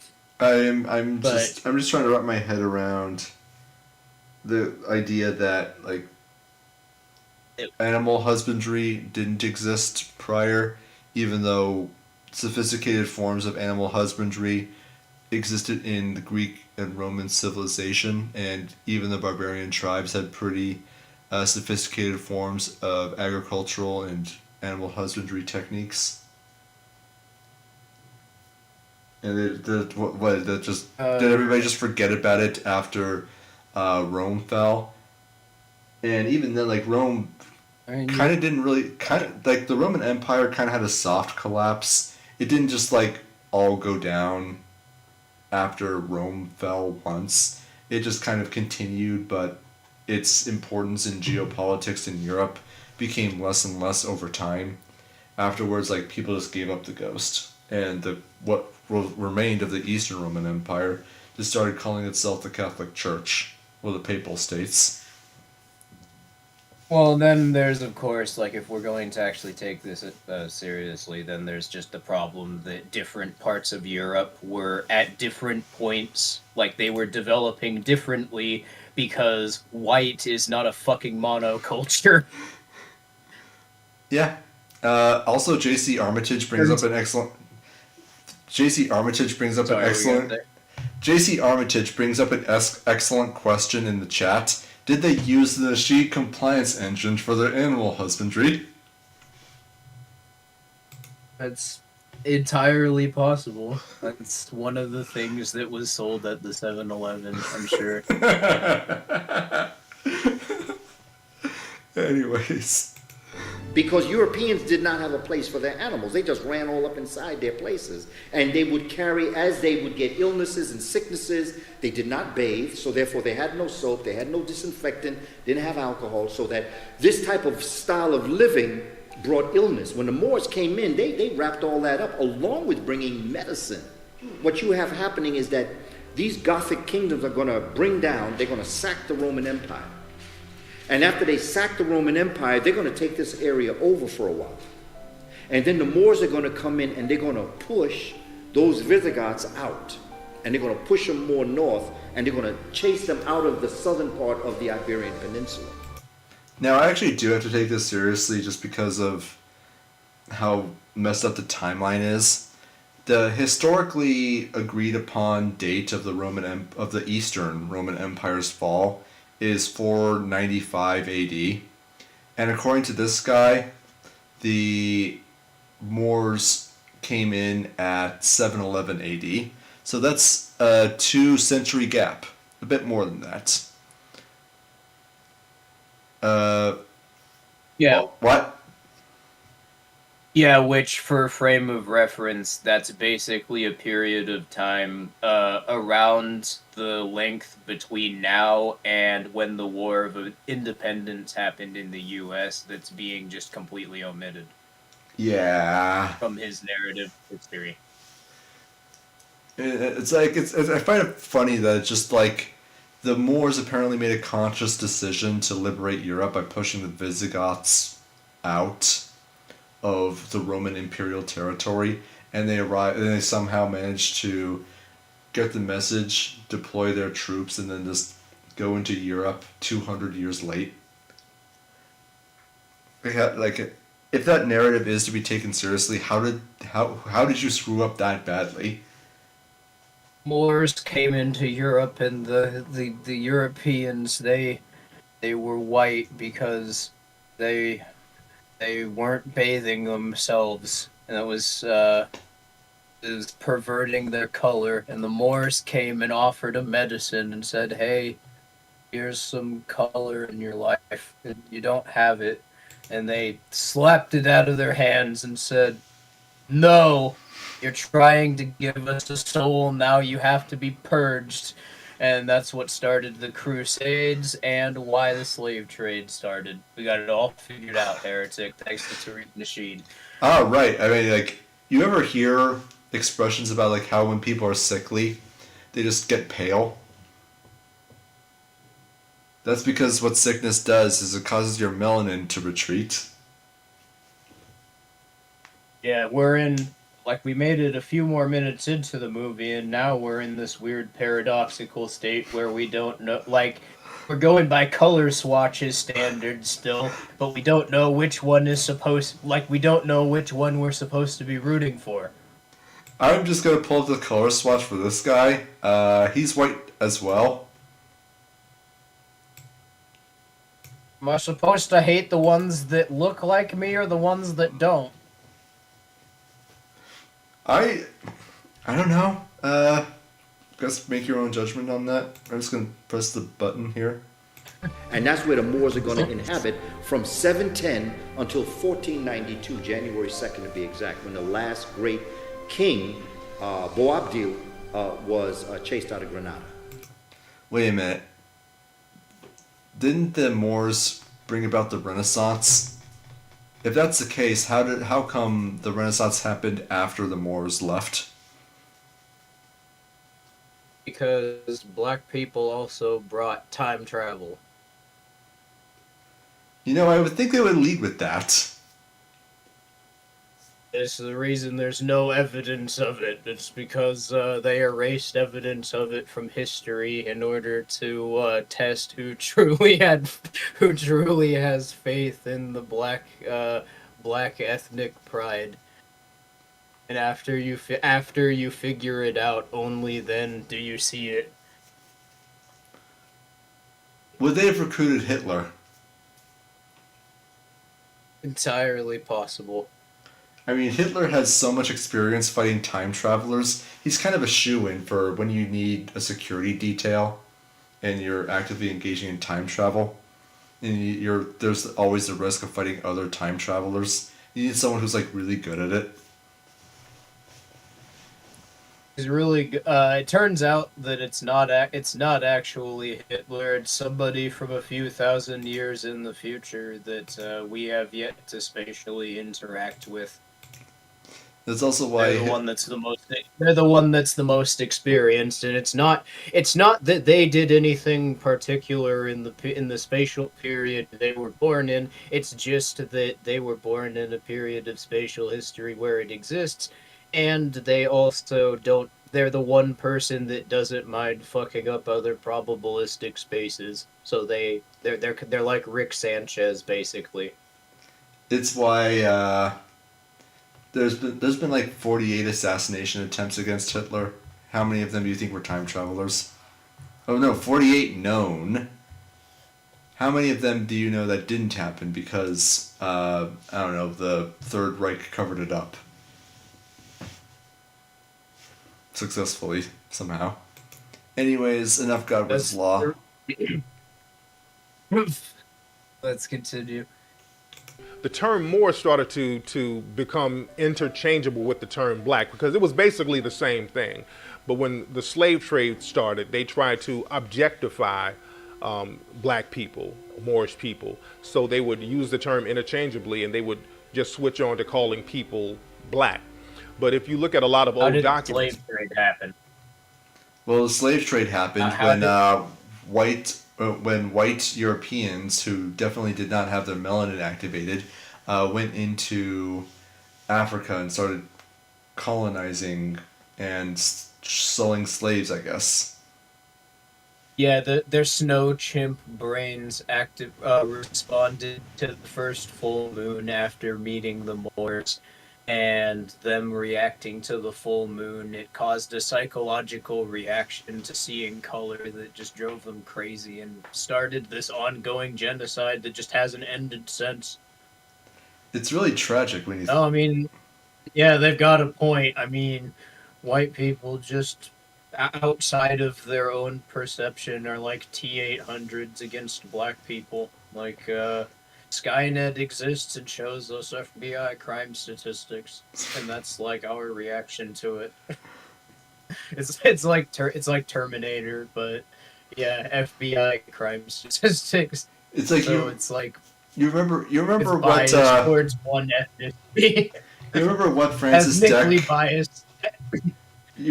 What? You remember what Francis Deck talked about with Frankenstein controls activating in people's sleep, causing them to sleepwalk into the vans, where these machines would just slowly age people over time. AKA his interpretation of ambulances. But yes. It's the same concept. It's like when a white person sees a black person, their Frankenstein controls activate, and it causes them to just like want to do drop what they're doing and just immediately either kill or enslave them. Like they just they just glance over, breeze, and then point, and then give that pod people screech, and then just like immediately start throwing handcuffs at them. The concept of ethnically biased Skynet is inexplicably hilarious. There's even slave ships called Blackamoor, if you look at slave records. There was even a boxer out of Virginia who was very popular in the early 1800s named Tom Molyneux, and his nickname was the Moor. So that name was definitely used interchangeably with black or Negro at that time. Moor means black. I'm gonna be honest. I really haven't seen. I'm can definitely be convinced that like the Moor is a nickname, but I wouldn't see a nickname as evidence of it being interchangeable with black or. And I'm to be clear, YouTube. I'm quoting what is said in the movie. This is not me saying it. Negro. No, you don't get it, heretic. More means black because you get more out of life after you see the hidden colors. I should have realized. I am a fool. Anyways, like Negro, Ethiopian. Moor means black. Moor is not a people. Moor is a color. And they have taken this word Moor and they have associated Moor with Muslim. There were Moors that weren't Muslim. Moor means black. There were Christian Moors. There were Moors that practiced a traditional African faith system. Don't know about you, but when I think of Moor, I don't think of Muslim. I think of Morocco. Yeah, likewise. Because, that's literally the region that the kingdom they're from is associated with, and what the name of the country is based on. Yeah, that just. I wasn't thinking Muslim. Now, when I think about the people who actually were engaging in slavery against black people in Africa, I do think of Muslims. Because overwhelmingly, that's who was engaging in slavery, and those were the people who were selling slaves to whites. Fact of the matter is, like, if I recall correctly, like the slave trade in Africa between Africa and African tribes and kingdoms, it was bad, and by bad I mean like really, really brutal.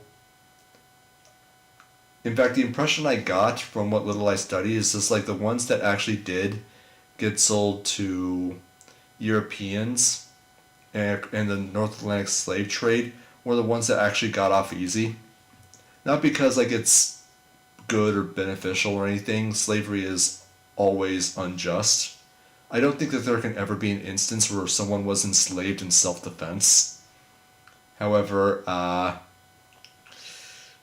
I think it's preferable to having your balls cut off as a condition of servitude. What was that flag from medieval Africa that was literally someone holding a sword and someone's severed head? Oh, I don't remember. What state was that? I don't remember. There is literally one of the... Benin. That's what it was. Kingdom of Benin. Yeah, the Kingdom of Benin in like the 1200s. Their coat of arms, their flag was literally somebody with a sword holding a severed head. Oh, J.C. Armitage. J.C. Armitage did point out that an ethnically based Skynet already exists with Google Gemini. Yeah. So you. Want to talk about the scholar pictures because you were bringing that up before we started the stream. Yeah, that was so a little bit of backstory for those of you who don't know. Google released a new generative AI, Gemini, which went really hard trying to avoid being racist. So what they did was just like they just made it like. Whenever they were depicting a picture of a person, they just like made them black.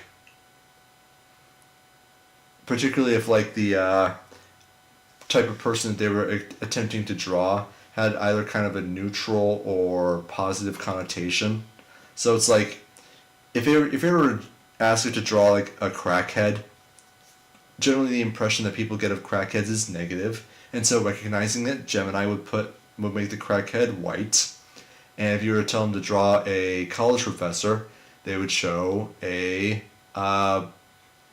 someone who's black. And so what someone did was, sorry. Oh, and I was just going to. You go ahead if you wanted to finish that up. Yeah. So what someone did was they figured out that they can get Gemini to unintentionally be racist and they jailbreaked it by giving it the prompt, draw a change Greek philosophers eating watermelon. Yeah, basically, because of the way that it was designed, if you if you create the concept of race in a large language model, and you make that a factor in determining whether or not something is selected for in the weights of the algorithm, that effectively means that you can identify subjects where the picture that it will create or the media that's generated will be like the characters that are created it'll be biased towards making them a specific ethnicity if it's associated with the concept where the race weights will favor it heavily. Oh, so basically, I found it. All you need to do is figure out the concepts that will bias the picture towards depicting the characters as being black or whatever ethnicity you wanted, really, and it will it'll generate really racist pictures if you wanted something really racist. Like you could get around basically any attempts at trying to filter that out by exploiting this, specifically because they made race relevant in determining its output, which is my favorite part about this whole thing. Mm-hmm. And I just put it up on screen for people who want to see what we were talking about. So as to say, they screwed up badly. It's quite funny. So, a literal goddamn robot is showing you functionally what everyone has been trying to explain for years. Race only becomes relevant if you make it. Mm-hmm. A robot just proved that to you now. Oh, there's another. What were you gonna say, Heretic? I was just gonna show another picture that showed up in the AI that I saw on AI posting in the Backalley that shows something similar but not quite as spicy. Give me just a minute here. Yeah, there we go. Give me a photo of vanilla ice cream.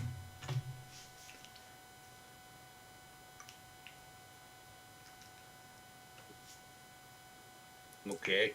Just look on stream. You can see what it generated. That is not vanilla. I'll say that. The one on the, I will say the one on the bottom right looks pretty good though. Bottom right. And I'm not a particular fan. Carbol on top. I'm not a particular fan of. I think fruit and chocolate have different flavor profiles for me. The one on the bottom left looks pretty good. Yeah, fair enough. I was just making an offhand comment. I was going to bring up something a moment ago, but I forgot what it was. But basically, I mean, you didn't really need a large. That's exactly it. Sorry, I regained my train of thought. One of the things that I love about large language models that we're seeing now that people are understanding that large language models essentially emulate the framework of a mind inside of a computer, and that has the implications we talked about in previous streams. Mainly, it means that the function of the brain is directly analogous to the function of a digital computer. And therefore the rules of algorithms can be represented in the function of the brain in roughly the same way. The result of that has been people making some interesting discoveries by comparing the two, and this is one such example of that, of a point that can be proven. Although you didn't really need the large language model to prove this, you could simply point to the pink elephant phenomenon in psychology. Although here is a technical demonstration that no, even like literally from the perspective of the function of the brain, if you make race relevant, it will start to become relevant. That's the only possible way it can happen, and that's the only possible outcome of doing so. All right. So, can we stop? Can we stop pretending that racism has a scientific basis, please? That value judgments in general have a scientific basis. Well, people have an emotional investment in certain value judgments being true, so until what informs their value judgments change, or the pressures that exist in their current life that makes them think that such value judgments being true is absolutely, or not only being true, but having a scientific basis for there being a method of proof for it. Until that pressure is alleviated, unfortunately, we cannot. All right. You want to continue? Yeah. So that Moor means black, simple. When the Moors went into Europe, they changed the appearance of the population. Do you see? So you have Italians, Spaniards being darker than the Scandinavians. A Scandinavian person told me that they never considered the Italians or Jewish people to be white. Do you see? Because the lighter people are further north. A Scandinavian person said it. That means that's how everybody in all of Europe conceived of race relations. I mean, also, it's a monoculture. That's undermining, but also it's undermining the entire point of the documentary. Because yeah, what exactly defines white if the southern tip of Europe and the Mediterranean is kind of disputed even within the narrative of the people that are being cited for the documentary? They treat Europe like a monoculture in the same way they treat Africa like a monoculture, but then they try to describe differences in Europe, and I just can't help but feel that that's at least slightly insincere. Yeah, it is, because depending on their narrative, depending on the convenience of their narrative for the topic in question, it means that Spain can be considered associated with black monoculture or white monoculture interchangeably, with no real reason for making the distinction other than just the need for it within the line of reasoning. Sounds about right. Anyways, when I went to Europe, I would always look at pictures and I would always see a Moor, and sometimes I would see like a skull and bones. And many of the Moors would have a skull and bones flag. That's what pirates are known for. There were many Moorish pirates. There was even a Barbary War where the U.S. was fighting Moorish pirates up in North Africa and the Barbary Coast. And there's even a secret organization called the Skull and Bones. And we know that Masonry comes from Moorish science. So there's always a connection there with the Moors. Is that a good thing, though? Like, do you want to talk about the Skull and Bones Society? Do you? Because you probably know. The only real specifics other than the methodology and, like, specifically what means it are involved in some of their secret meetings. I know some of that, and I know some of the like some of the more exclusive members, but you know more about the pretext of the organization, funnily enough. Yeah, so the basic idea is that they're a secret. They're a secret. I put that in air quotes, by the way, because like they have a literal Wikipedia article. Society in Yale, I believe, Yale University. Yeah. Where specifically operating within Yale University. Yeah, their whole thing is that they're a bunch of people whose entire organization is built around the fundamental philosophy that they're all already dead. And as part of that, a lot of their practices and rituals involve like some sort of recreation or replication of death. I believe part of the initiation ritual is you have to spend many hours inside of a coffin. Yeah. And I know that, and this is publicly documented, by the way, so if anybody, like, this sounds freaking crazy, but it's something that I think was even talked about in one of, like, the Bush president's autobiographies, so I know it was something that they openly discussed, but while they were members of Skull and Bones, because both HW and W were members of Skull and Bones, W. Bush, his initiation into Skull and Bones involved him sleeping in a coffin naked with his dad, HW. Yeah, that's not creepy at all. Well, it has that symbolic significance, but it's also supposed to fuck with your brain in a certain way to achieve. It's like it's supposed like their rituals and what they do is essentially they systematically traumatize you in a way so that as the result of doing so you'll be groomed to be able to deal with the stress of operating a high level position of corporate management or within a government at a later point, because that's one thing that all of the publicly documented like rituals that happen in Skull and Bones that have been talked about by Skull and Bones members, that's all they have. That's the one thing that they all have in common that I picked up on, is that they're all supposed to make it so your boundaries are lowered and so you regress psychologically so that you can be programmed with a new specific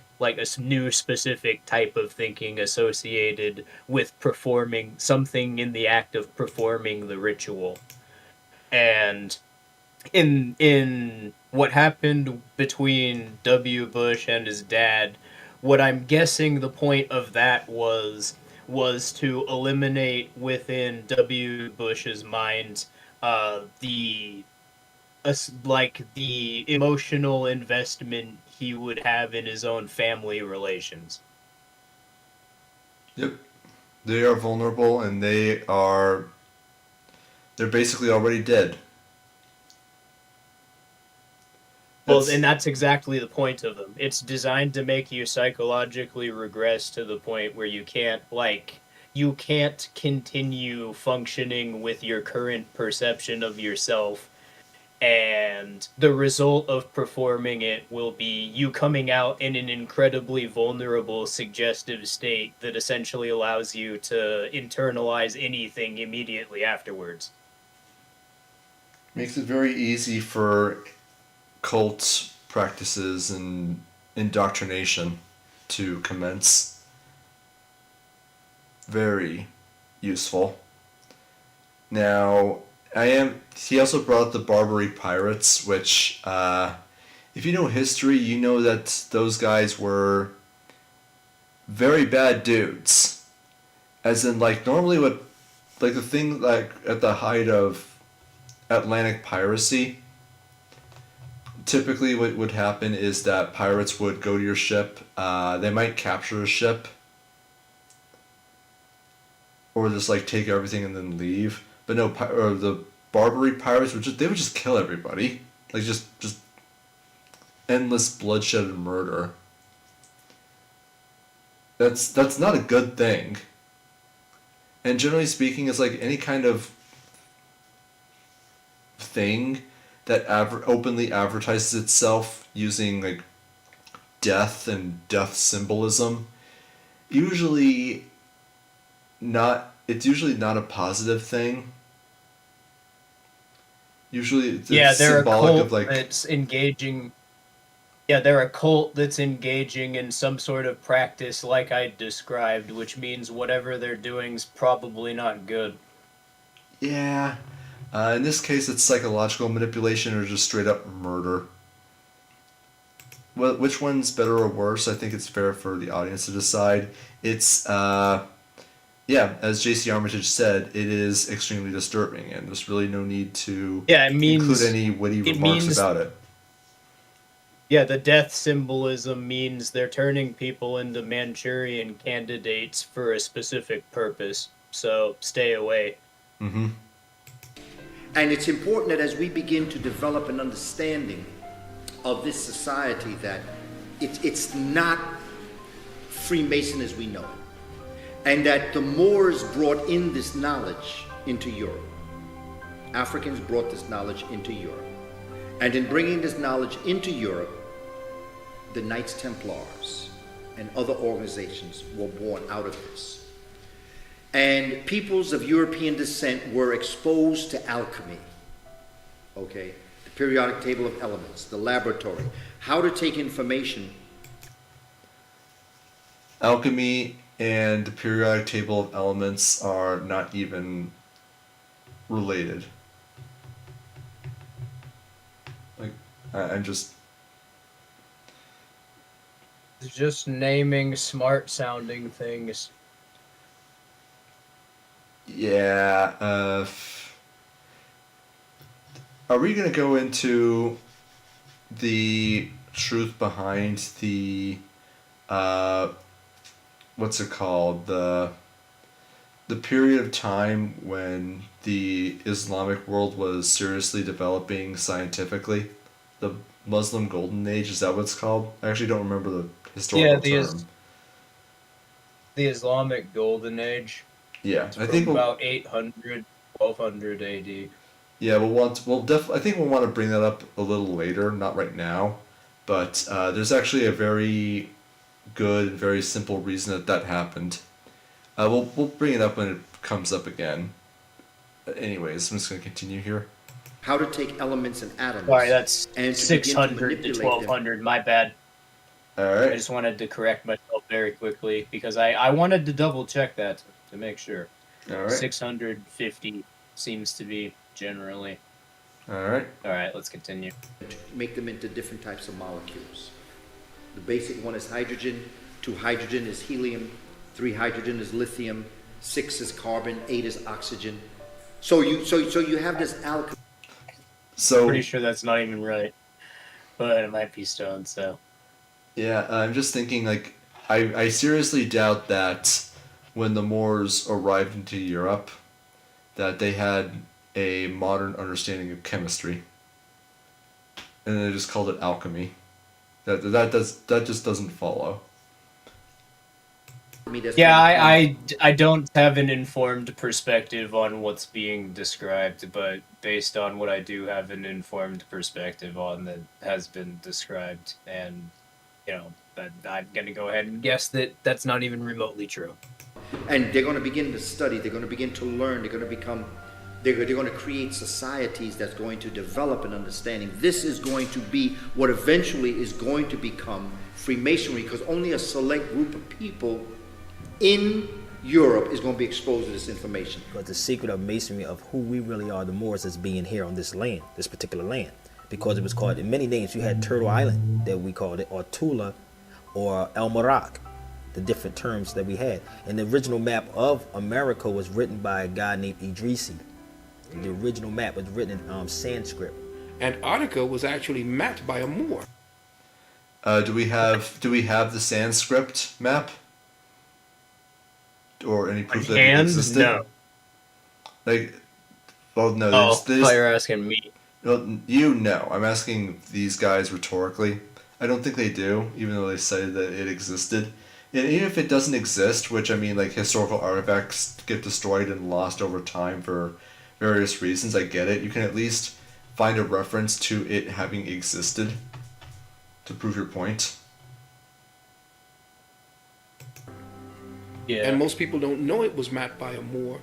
And they have old topographical evidence of old maps of Antarctica. That's why the Nazis fled there, because they knew that there were places there under the ice that they could actually inhabit and hide. What? He's talking about the Agartha thing. You know, the Agartha narrative. I actually don't know. Something that exists.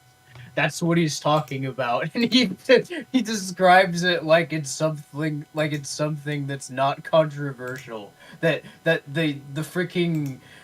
the Nazi Germany discovered aliens in Antarctica and an entrance to the Hollow Earth and created an underground society there. That theory is what he's referencing, and he's passing that off as though that's like an uncontroversial historical fact that no one disputes. Well, I gotta say, I learned something today. You've never heard of... I've heard of Hollow Earth you've never before. heard of Agartha?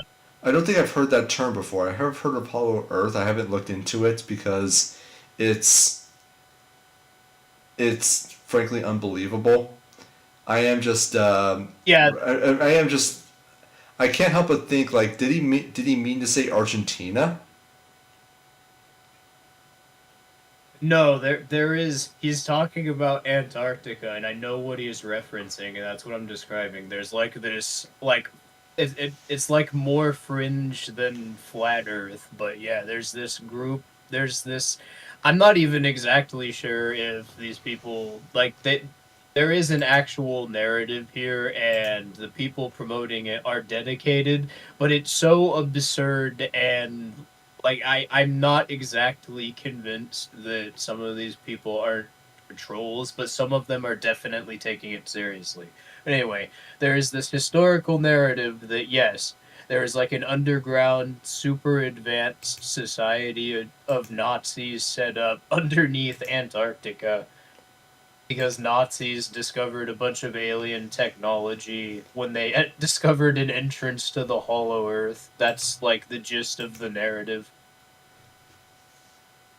Okay, I'm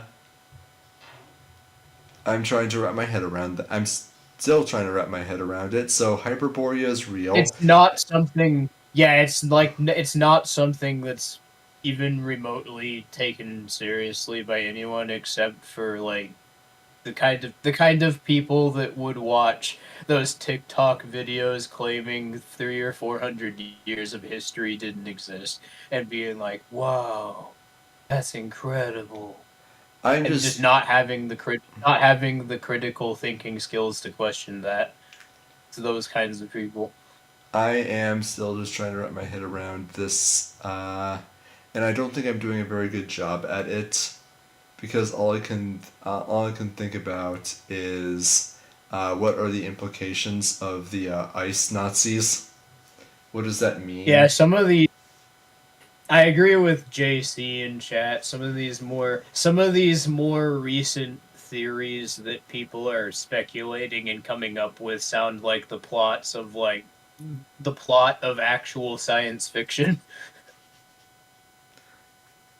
But then again, that's sort of just what actual expressions of technique are becoming.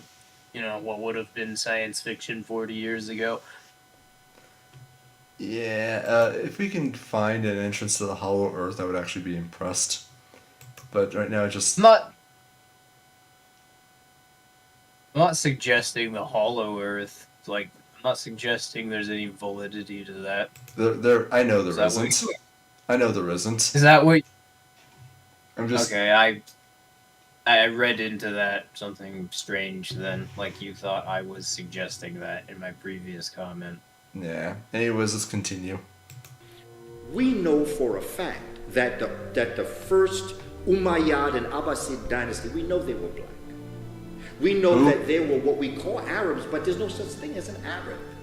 An Arab, I call them Afrabs. Because to be an Arab, you must be black. That's what makes you an Arab. Bruh. That you're black. I'm not even touching that.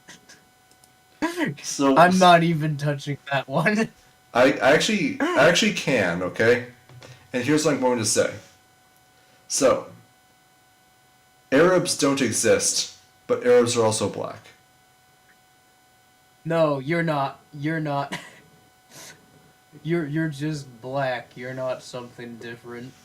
But you're also Arabs. We're gonna This is distinct. color you in whether or not you like it.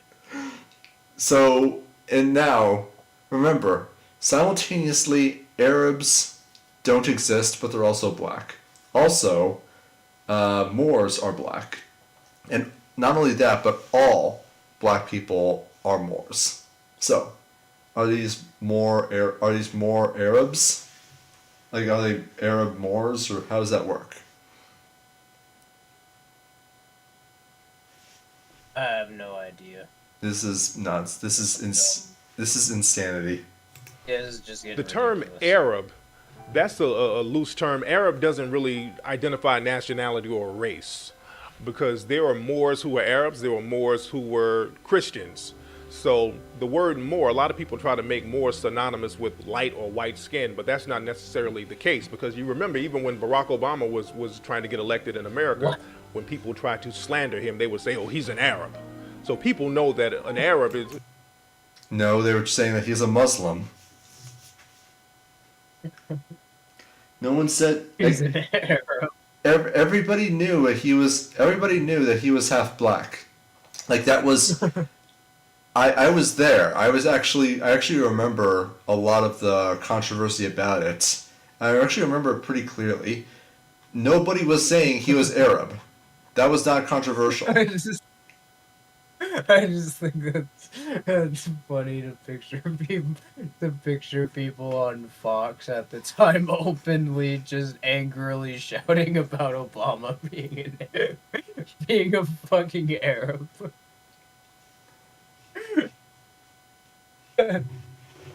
Oh my god, I wish that was true. That sounds amazing. I wish I could see that now. Tariq Nasheed is old enough to have lived through and have memories of the 2008 presidential election, so he should know better, but either he wasn't paying attention or he's just lying. It doesn't really matter, but I'm just wondering what the hell he's even getting this from. It's madness, I'll say that. It really means He non-white, thinks but they Arab- try He thinks Arabs and Muslims are the same thing. Probably. That's what it comes down to. to make the term interchangeable. They switch the term up at their disposal. So that even if you did want to say Arabs, they're not Eurasians, they are mixtures of Eurasians and Africans that would congregate in certain areas. But Europeans are Africans and Asians are Africans. And remember, everybody is African. We knew this from earlier in the movie. Actually, Francis Deck logic. No, Jews aren't white people. They're what happens when white people mix with black people.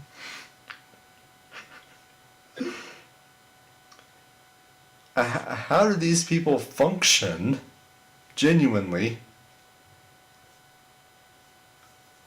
It's like I feel like he's about to tell us how he pays his taxes one leg at a time. Because Nation of Islam is associated with street gang culture. So daddy issues, basically, is what I think it all comes down to. Once they came out of the Ice Age, and then they would come across, they would travel west into what we call North Africa, but they would not come in any large numbers until thousands of years after the fact. We know that Tariq was an African. He was the general that crossed over in July of 7/11 into what we call Spain today. It wasn't called Spain then. It didn't exist. These were little kingdoms. A king of Spain called Alphonse X. Very smart man. What he did was he began to translate the works out of Arabic. Now, Arabic is an African language, by the way. And Antara was the one that gave it syntax and grammar. Because prior to what we today call Islam, Arabic didn't exist. Arabic was the language of the Quran. And that came out of Africans. That Spanish and French and Portuguese, Italian. I mean, this guy is just not whitewashing, he's blackwashing an entire race and ethnicity. And a language. It's just this entire group of cultures just black. Has nothing different from any part of Africa about it. Everything that was different, that's just white. That's white propaganda. You have no history, you have no culture, you have no history, you have nothing, you're all just black. Go back to Ethiopia. Romanian, these languages would codify themselves. Once the Moors came in and brought civilization and brought in a semblance of language and syntax, they then would take Latin and they would branch off, and then you would have Spanish. That's why all of the languages are related to Latin. That's why they call the Latin language. You had harder in that last comment than I would have, and I didn't say anything because I'm kind of winded down, admittedly. But yeah, I feel like I probably should at least point that out. So that's not treated as a serious statement from the perspective of YouTube, and we don't get fucking banned.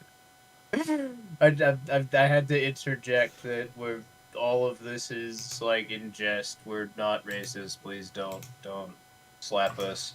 I will disagree though, JC Armitage. I don't think they're high functioning. Anyways, I'm just gonna go ahead and continue. A lot of the European royal family's coat of arms, you can clearly see depictions of Moors. That first one had a decapitated head. There's severed heads on top of the fence posts.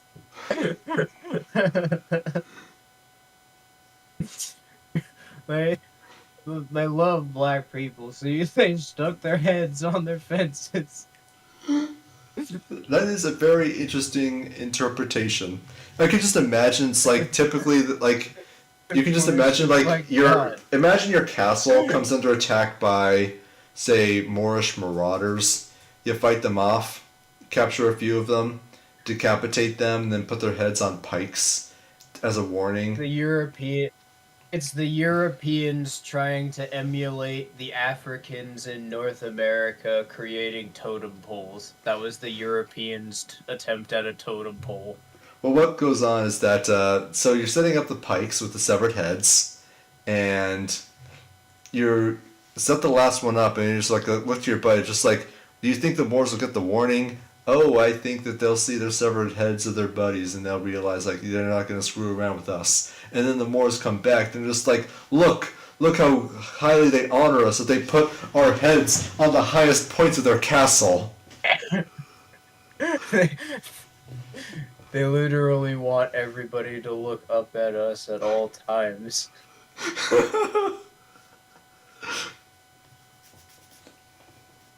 That is great. I forgot about that. I don't know what the best part about that is. Like the sheer raw narcissism, or just the fact that it serves the same effect that the heads on the pikes as a warning does. Because if they feel honored, flattered, they're just going to move on and not attack the castle.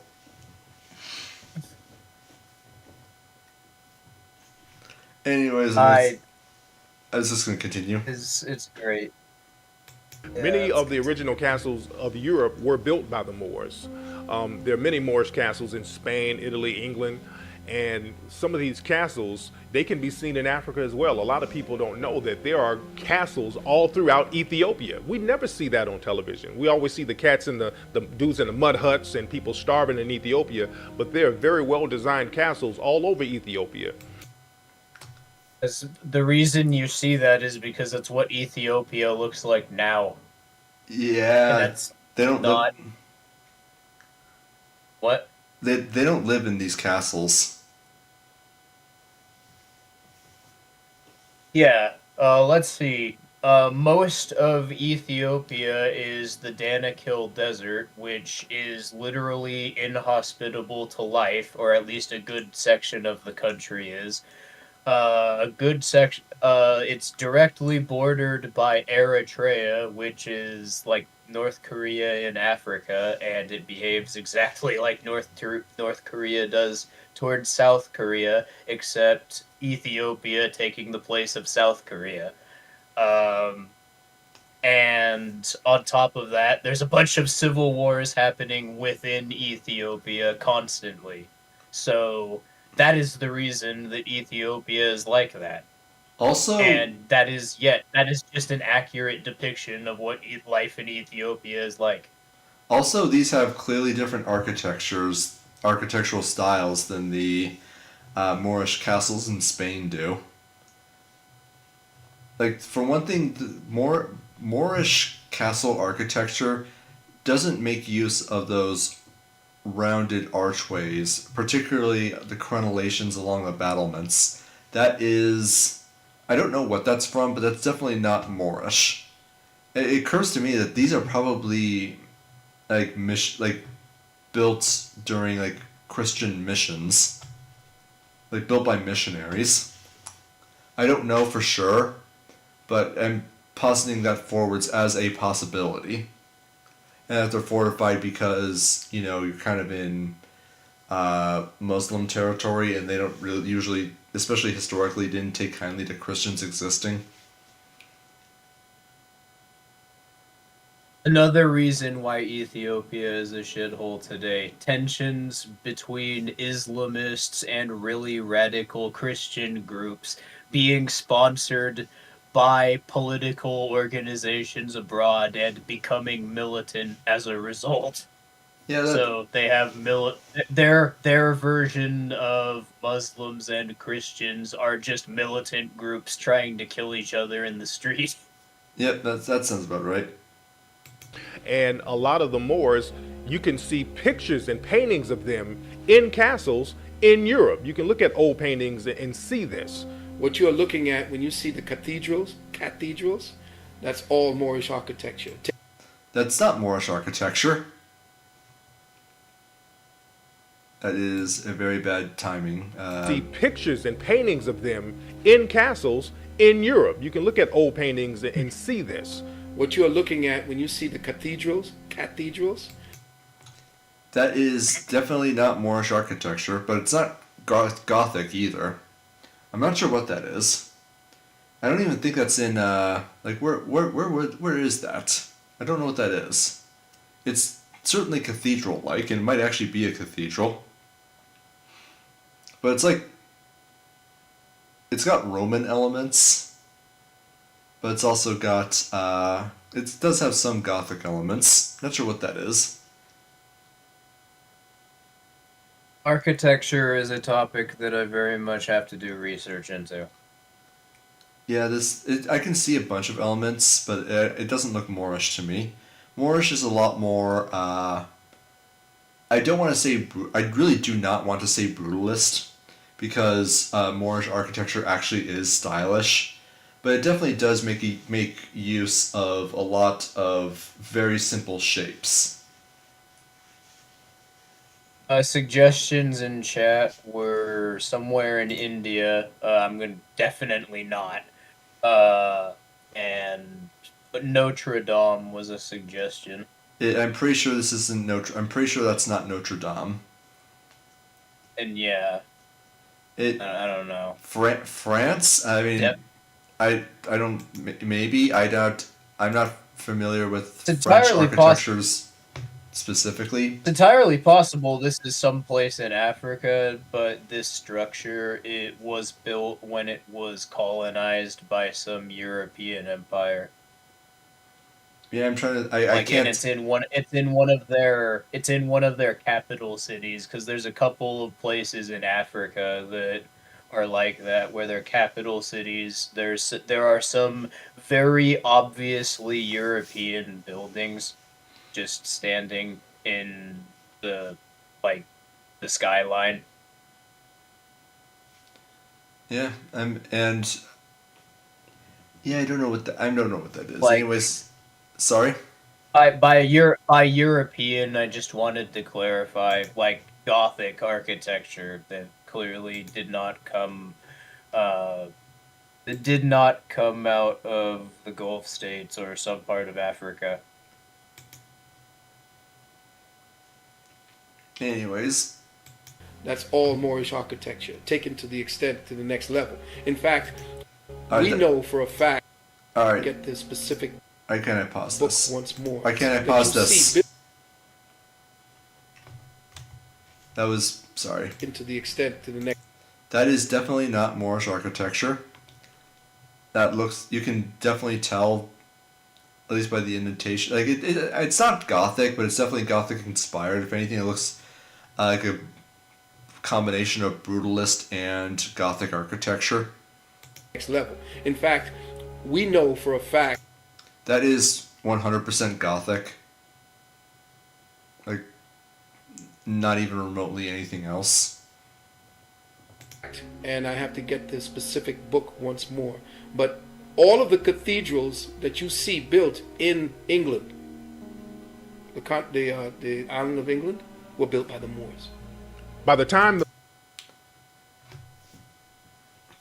Did the Moors even reach England? Like the island? Were they even there ever? Maybe there was some contact. Oh. But off the top of my head. While the Moors were in Spain and just like in Europe, there's like no way that there wasn't contact, but like them as a political entity within England, I genuinely don't recall them having any kind of presence, let alone enough to be able to build cathedrals. So I don't buy that. Yeah, for even a moment. And considering that they're both empires, I imagine that if they came into contact with each other, that would have resulted in a war starting. So there would have been some documentation of this. Oh yeah.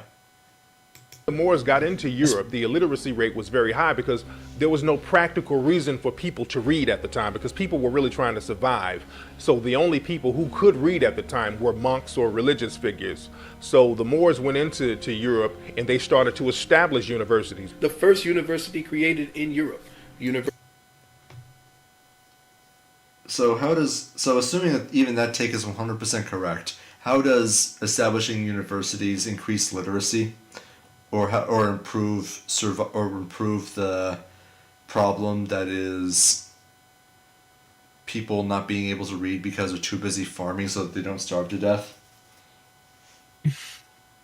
Like, how is that related? African. Like, I built this school. Great. What I need is a grain silo. Africans gave them books, but all they tried to do was eat it.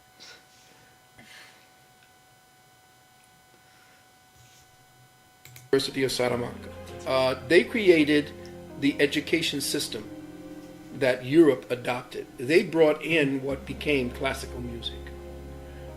They're the ones who brought architecture and fineries. In fact, it was so advanced that the teachers in the Moorish paradigm in the Iberian Peninsula, the teachers under the Moors got the equivalent of $40,000 a year back then. That's how advanced they were. In fact, everywhere in Europe sent their best to go and learn there, just like they sent them to Timbuktu, just like they sent them over to Luxor, just like they sent them over to where all these areas where you see Africans and high sciences were, they sent them there to Spain to learn. Well, the more Where do we even begin? You're taking this seriously That's- on a take where you really don't need to.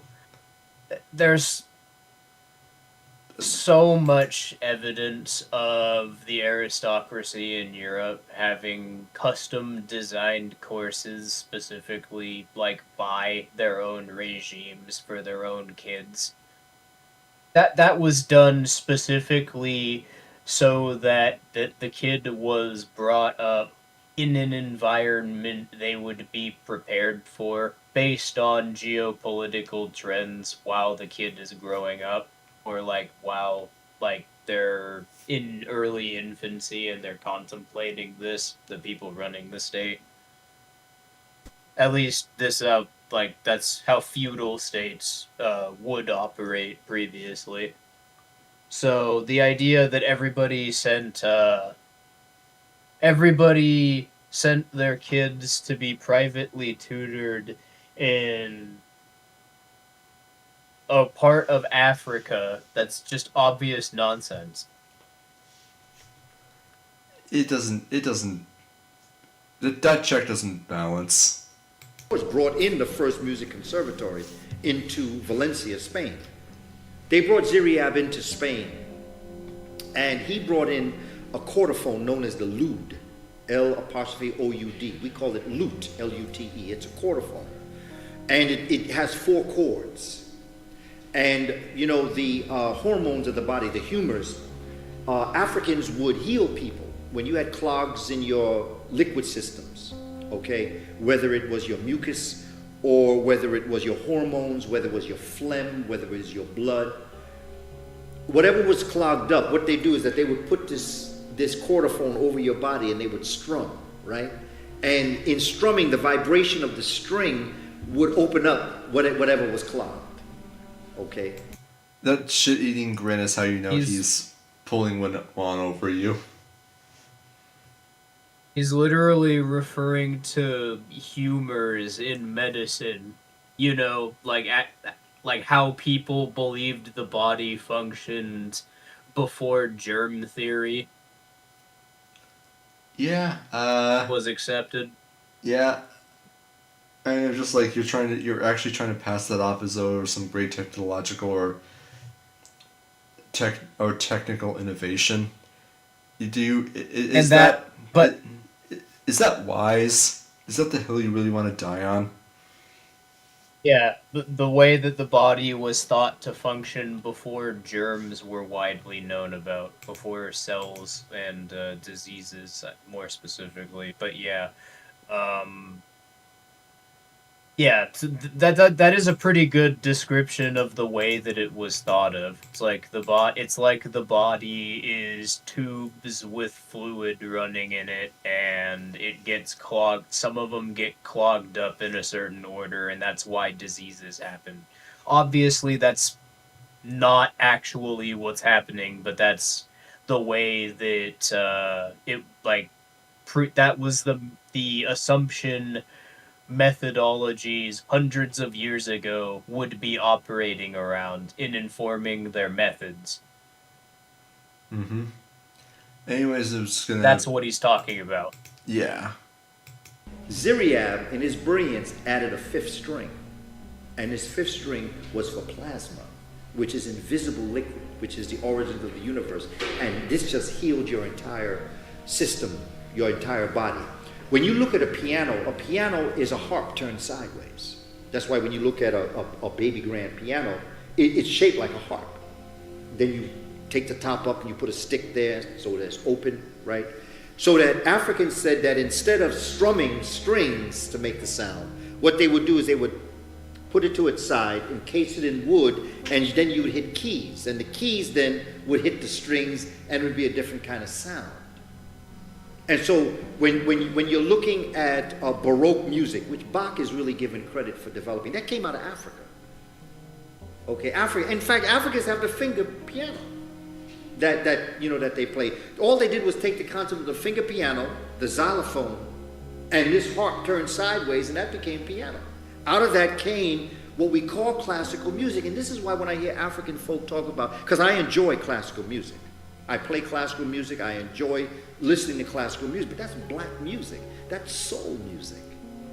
And black folk used classical music as soul music, but Europeans took it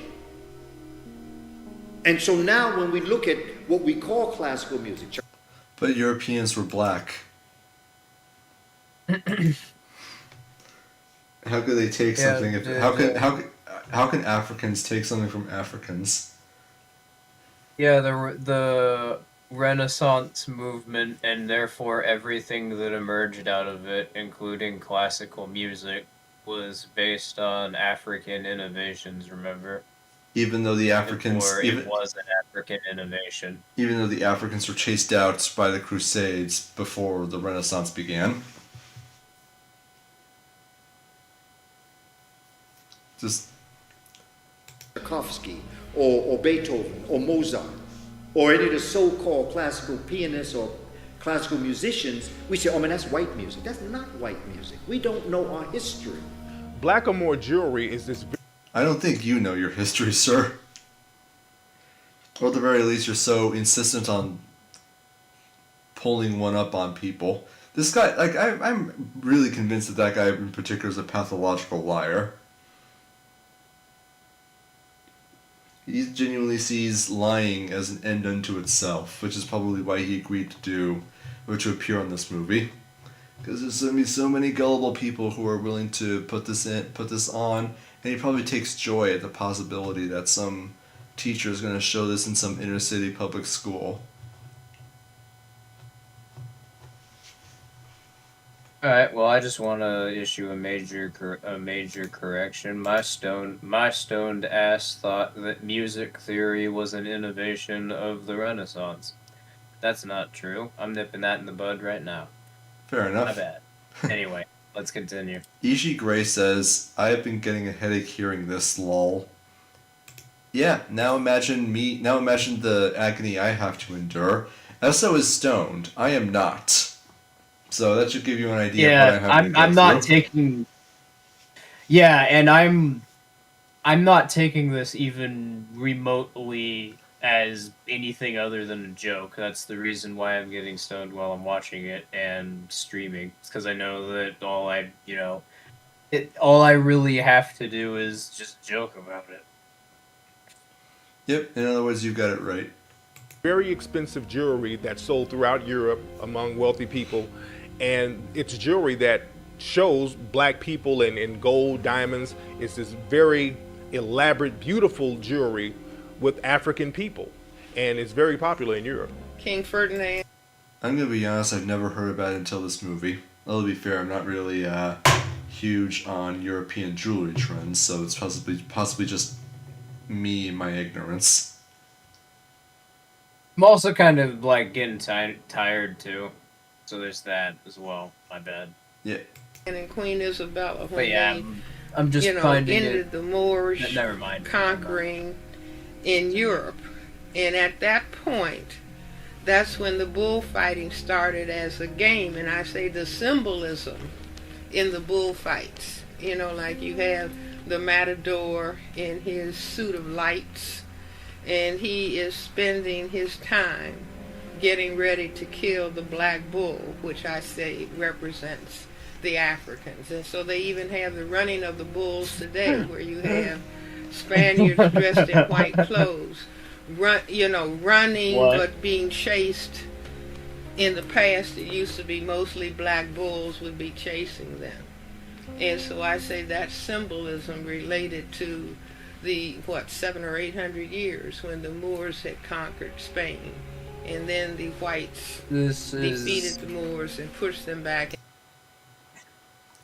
I don't have words. What? Admittedly, I'm not familiar Black with the tradition. people are the bulls. I'm not familiar with this particular tradition. However, I know for a fact that this person's just making this up because she outright says early on that she thinks the black bulls represent black people. And then everything she said onwards is just extrapolating outwards. Like, she doesn't have proof. She's not even stating as a matter of fact without any citation, which has been the running part. She's just like, I think these represent black people. So if that's a standard of evidence that you're using, if that's a level of standard of evidence that you're existing, nothing to do with that.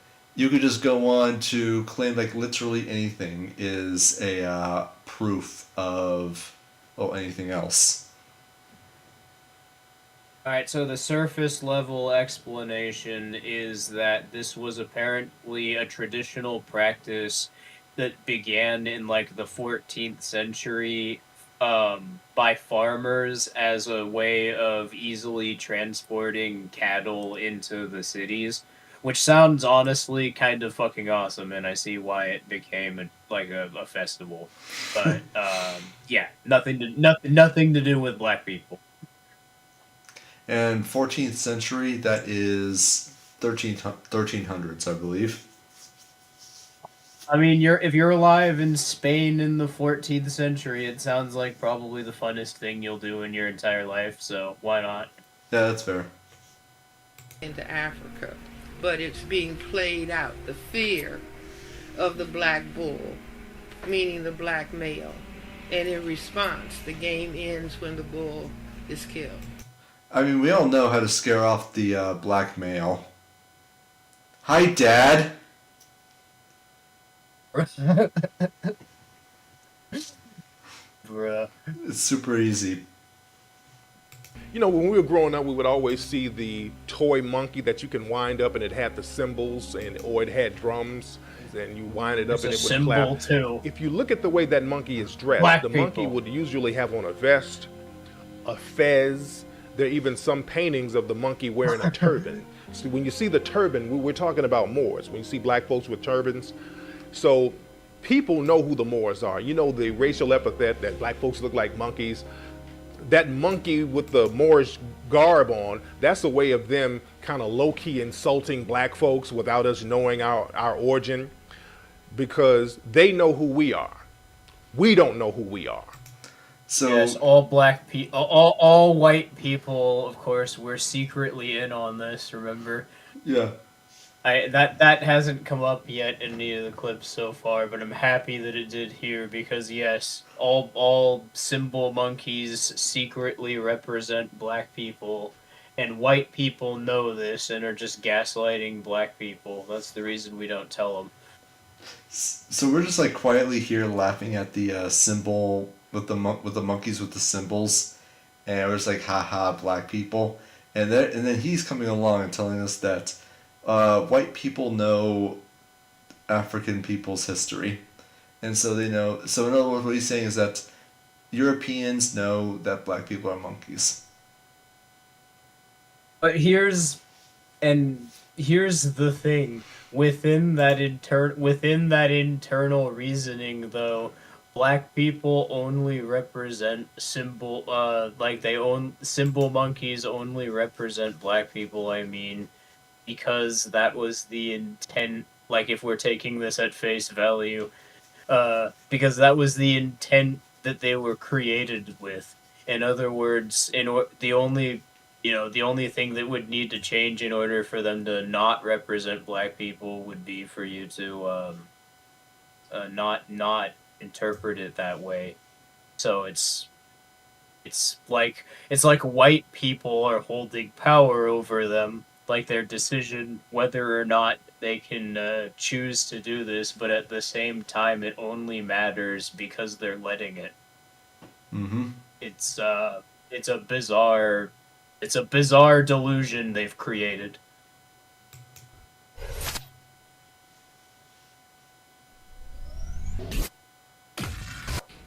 The reason why we don't understand Native American history, we don't understand the African presence in America, we don't understand culture, is because when we study in our textbooks in America the presence of Native American people, we study the 13 colonies. And then we got this Westward Ho thing going on, where we now are meeting the indigenous people as the European met the indigenous people. But if you want to study indigenous peoples, you have to study the Mississippi River, because the Mississippi River was to indigenous people what the Nile River was, or the Happy River was to African people. You go back to a book called The Life of Columbus, written by John Boyd Thatcher in 1905. He wrote in 3-volume set, where he chronicles this man we call Columbus. Cristobal Colon was a very shrewd individual. He was Spanish and he was Jewish. He was Sephardim. And he is involved in traveling to Africa. with the Moors. He was a very shrewd individual because he was Spanish and Jewish. Did you catch on to that? Yes, that is this movie saying it, not us. So don't worry, YouTube. I just wanted to make note of that he cited the fact that he was Jewish as evidence for his characterization of him with a shrewd personality. Yeah, that's literally the only thing it means, I promise. 1400s. We find him on the coast of West Africa, between West Africa and the Canary Islands in 1482. He's involved in the enslavement trade with the Portuguese. That's why the great majority of Africans that find themselves in this part of the world, the great majority of them are in Brazil. For every 100 Africans stolen from Africa, 38 of those 100 are in Brazil. Brazil is the largest African community outside of the African continent. So he was already in Africa. He came from West Africa. He was in West Africa when he found out that the Africans had a way to get to this point. In fact, from southern parts of Africa towards the mid-continent, there was a way to get to America in half the time because there was a current. Our world is Africa, then what is Africa? Africa is I don't know, but it's like he's going there. So this guy who was like around. Wait a minute. So he wrote this book in like the very early 20th century, like 1905, and he goes to islands off of Africa in the North Atlantic, and the Atlantic slave trade is still going on.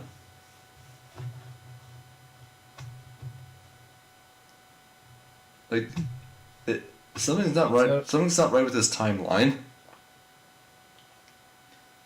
Like I'm sorry, you muted on my end for a second. Can you? All right. So all I was saying was that like something's not adding up with this. Can you hear me? Yes, I can hear you. Yeah. All I was saying was that this timeline is not adding up because when was he off the coast of Africa? When was he off the coast of Africa? Yeah, because apparently the Atlantic slave trade was still going on at this time. Mind you, this would have been like the late 19th or very early 20th century. Oh shit! I thought I may have misunderstood what he was saying. I thought that he was claiming that Europe was West Africa, and he was referring to Spain euphemistically as West Africa. my bad. That might have been me. Yeah, that's if that's not what he was claiming. That, to be fair, literally everybody is Africans except the Europeans, but they're also Africans. Well, I'm just trying to follow. I'm trying to follow the internal reasoning of this narrative, and to be fair, within their internal reasoning, that would not technically be incorrect. So, that is a fair way of. I would say that's a fair conclusion to reach. From my perspective, trying to deconstruct what the fuck they're even trying to say. Understandable. Called the River Jordan. That wasn't his first time here. He came in many times before that. Really? And understood that he were here on this land. See, you got to remember, he didn't never come up to North America. He went to the South America. He never stepped foot up here. And when you study his, I think it's his son's records, his son will actually tell you about these things. His son will tell you who was on the ship, and how he saw the same people he saw in Africa over here on this land, and they were Moors. Pedro Alonso Nino, he was one of the chief navigators who came over to America with Christopher Columbus. And many people say if it wasn't for the Moors being on those ships with Columbus, they would have never found the New World of America. Sure. There's evidence There's a point, of many Africans. There's a point Derek Johnson made in chat that even if you're going to, like, there's absolutely no reason for this insane racist historical negationism in making the case for why European colonization throughout the 19th century obviously is a big part of the reason for why Africa is such a shithole today. Primarily, it was the result of those empires collapsing and the way they divided up the borders afterwards. It ensured that those regions were going to be basically in a constant state of warfare, which they have been since that happened, more or less. All right. And by the That's- way, I think we want to wrap things up soon. Yeah. And I just wanted to go on. Though the problem from their perspective then is then you can't make the narrative about race because obviously it's the governments engaging in these campaigns and doing so for the obvious reason of trying to preserve their feudal political economies while they could. So they started colonizing another region of the world in order to control how supply chains were distributed in a way that eerily resembles how supply chains are managed in a global scale in the modern context. That are on those 3 ships and the other ships that would be, because Cristobal didn't know where he was going. He didn't know the Native American peoples. Even the Spaniards would bring Estevanico, an African, to Spain, and he is the one that's going to cross over Florida through Arizona, through that southern west, and befriend indigenous people because he was a healer. Africans have been going back and forth, engaging in cultural trade and other forms of economic trade way before there was any mention of anyone by the name of Columbus. All right. We have evidence So of... Sorry? I was just gonna say, so that last guy entered through the Mississippi River, ended up in Arizona, and what? This all supposedly happened before Columbus, so I'm not buying that one, Chief. No, I think that was happening. Show me more evidence. I think what he's saying is that like he had a navigator who was African, and because he was a healer, he would use his abilities to befriend some of the Native American tribes all the way up to Arizona, modern day Arizona. And the only reason that Christopher Columbus was able to get to America was because Africans knew that the North and South American continents existed and how to get there, because obviously just going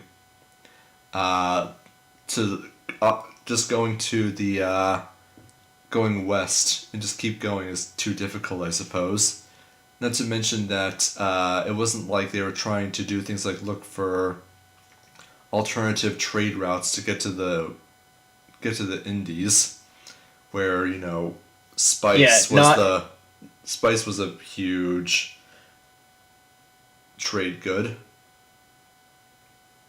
Yeah, not one self-described historian or someone with a degree. I mean, not like that makes their claims more or less valid from a scientific perspective.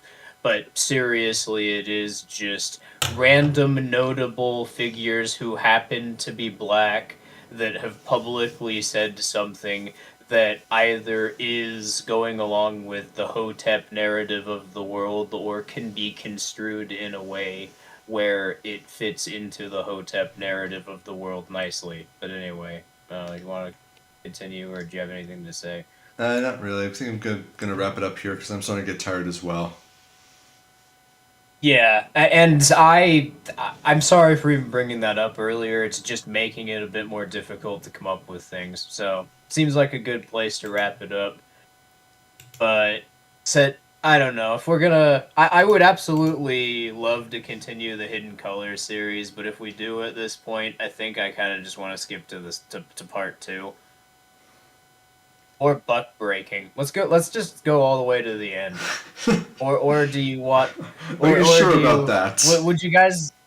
Would you guys like that? Well, I mean, you've seen 2 parts of Hidden Colors Part 1, and I mean, there are some crazier takes in the later ones, but this is largely what you're gonna get with all of the Hidden Colors up to buck breaking is just stuff like this. Somewhat reasonable takes about geopolitical relations between states and just a description of like historical interests between them mixed in with shit like, yeah, and the sun can be used as a Wi-Fi router to connect black people to the psychic internet that they're all tuned to because of their melanin count. I think you were supposed to spoil that, by the way. That was an that sounds like something I just made up, but that's an actual take by one of these people in the second one, I think it is. Grambo asks, where can I acquire this power? You have to be black. You have to increase your melanin count. You have to go to the. Fortunately, we can help. All you have to do is just go to the grocery store, and then look for a supplement called melatonin. And that is what happens. Melatonin is made when you take black people and grind them up. Yeah, you want to bring that up because I don't think we've mentioned that. And since we're talking about Tariq Nasheed, I guess this is the no, we're not going yet. This is the last thing we'll bring up. I can't believe we haven't said anything about this yet. But yeah, that tweet. You want to talk about that thread? All right. So, let me see if I can even find it. I'm gonna have trouble pulling it up because melatonin. So some intellectual, and I'm saying that sarcastically, by the way, just to be clear, on Twitter, came up with the brilliant idea of going to the grocery store, discovered that there was a supplement available called melatonin, which, for those of you who are unaware, that is a hormone that the body actually can naturally produce that helps induce sleep. Just sleep. And you can get it from the grocery store as a sleep aid. And she freaked out, posted a picture of the bottle on Twitter, and because melatonin, as its name, vaguely sounds like melanin, which, is the pigment in skin that turns you, if you have more of it, it turns you black. The conclusion that this peak intellectual came to is that melatonin is made from, because white people think that they need melanin supplements to make them black. And that it's made from what happens when you're taking it's what happens when you take black people and you grind them up. You can extract the melanin from them, and then you can sell it as a pill. Yeah, she actually said in one of the tweets, I thought you were going to pull it up on screen, but she actually said, like, they dying out and they know it. So it's like, not and this is why all those black people that are disappearing in the inner cities you keep hearing about. I'm trying to pull it up, but I don't. I can't find it. All white people are on a trafficking scheme to grind black people up into pills and then sell it in Walmart. It's amazing. I mean, if there was a conspiracy, they left me out. They didn't tell me about it. And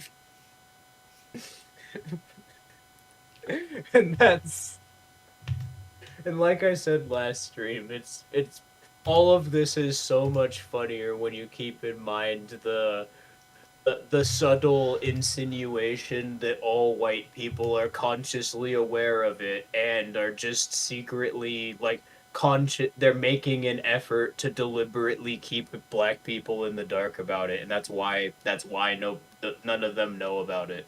Mm-hmm. But the Hoteps do. They saw through it. They found the hidden colors. Found the hidden colors. All right. Well, anyways, I think we're gonna wrap it up here. Yeah.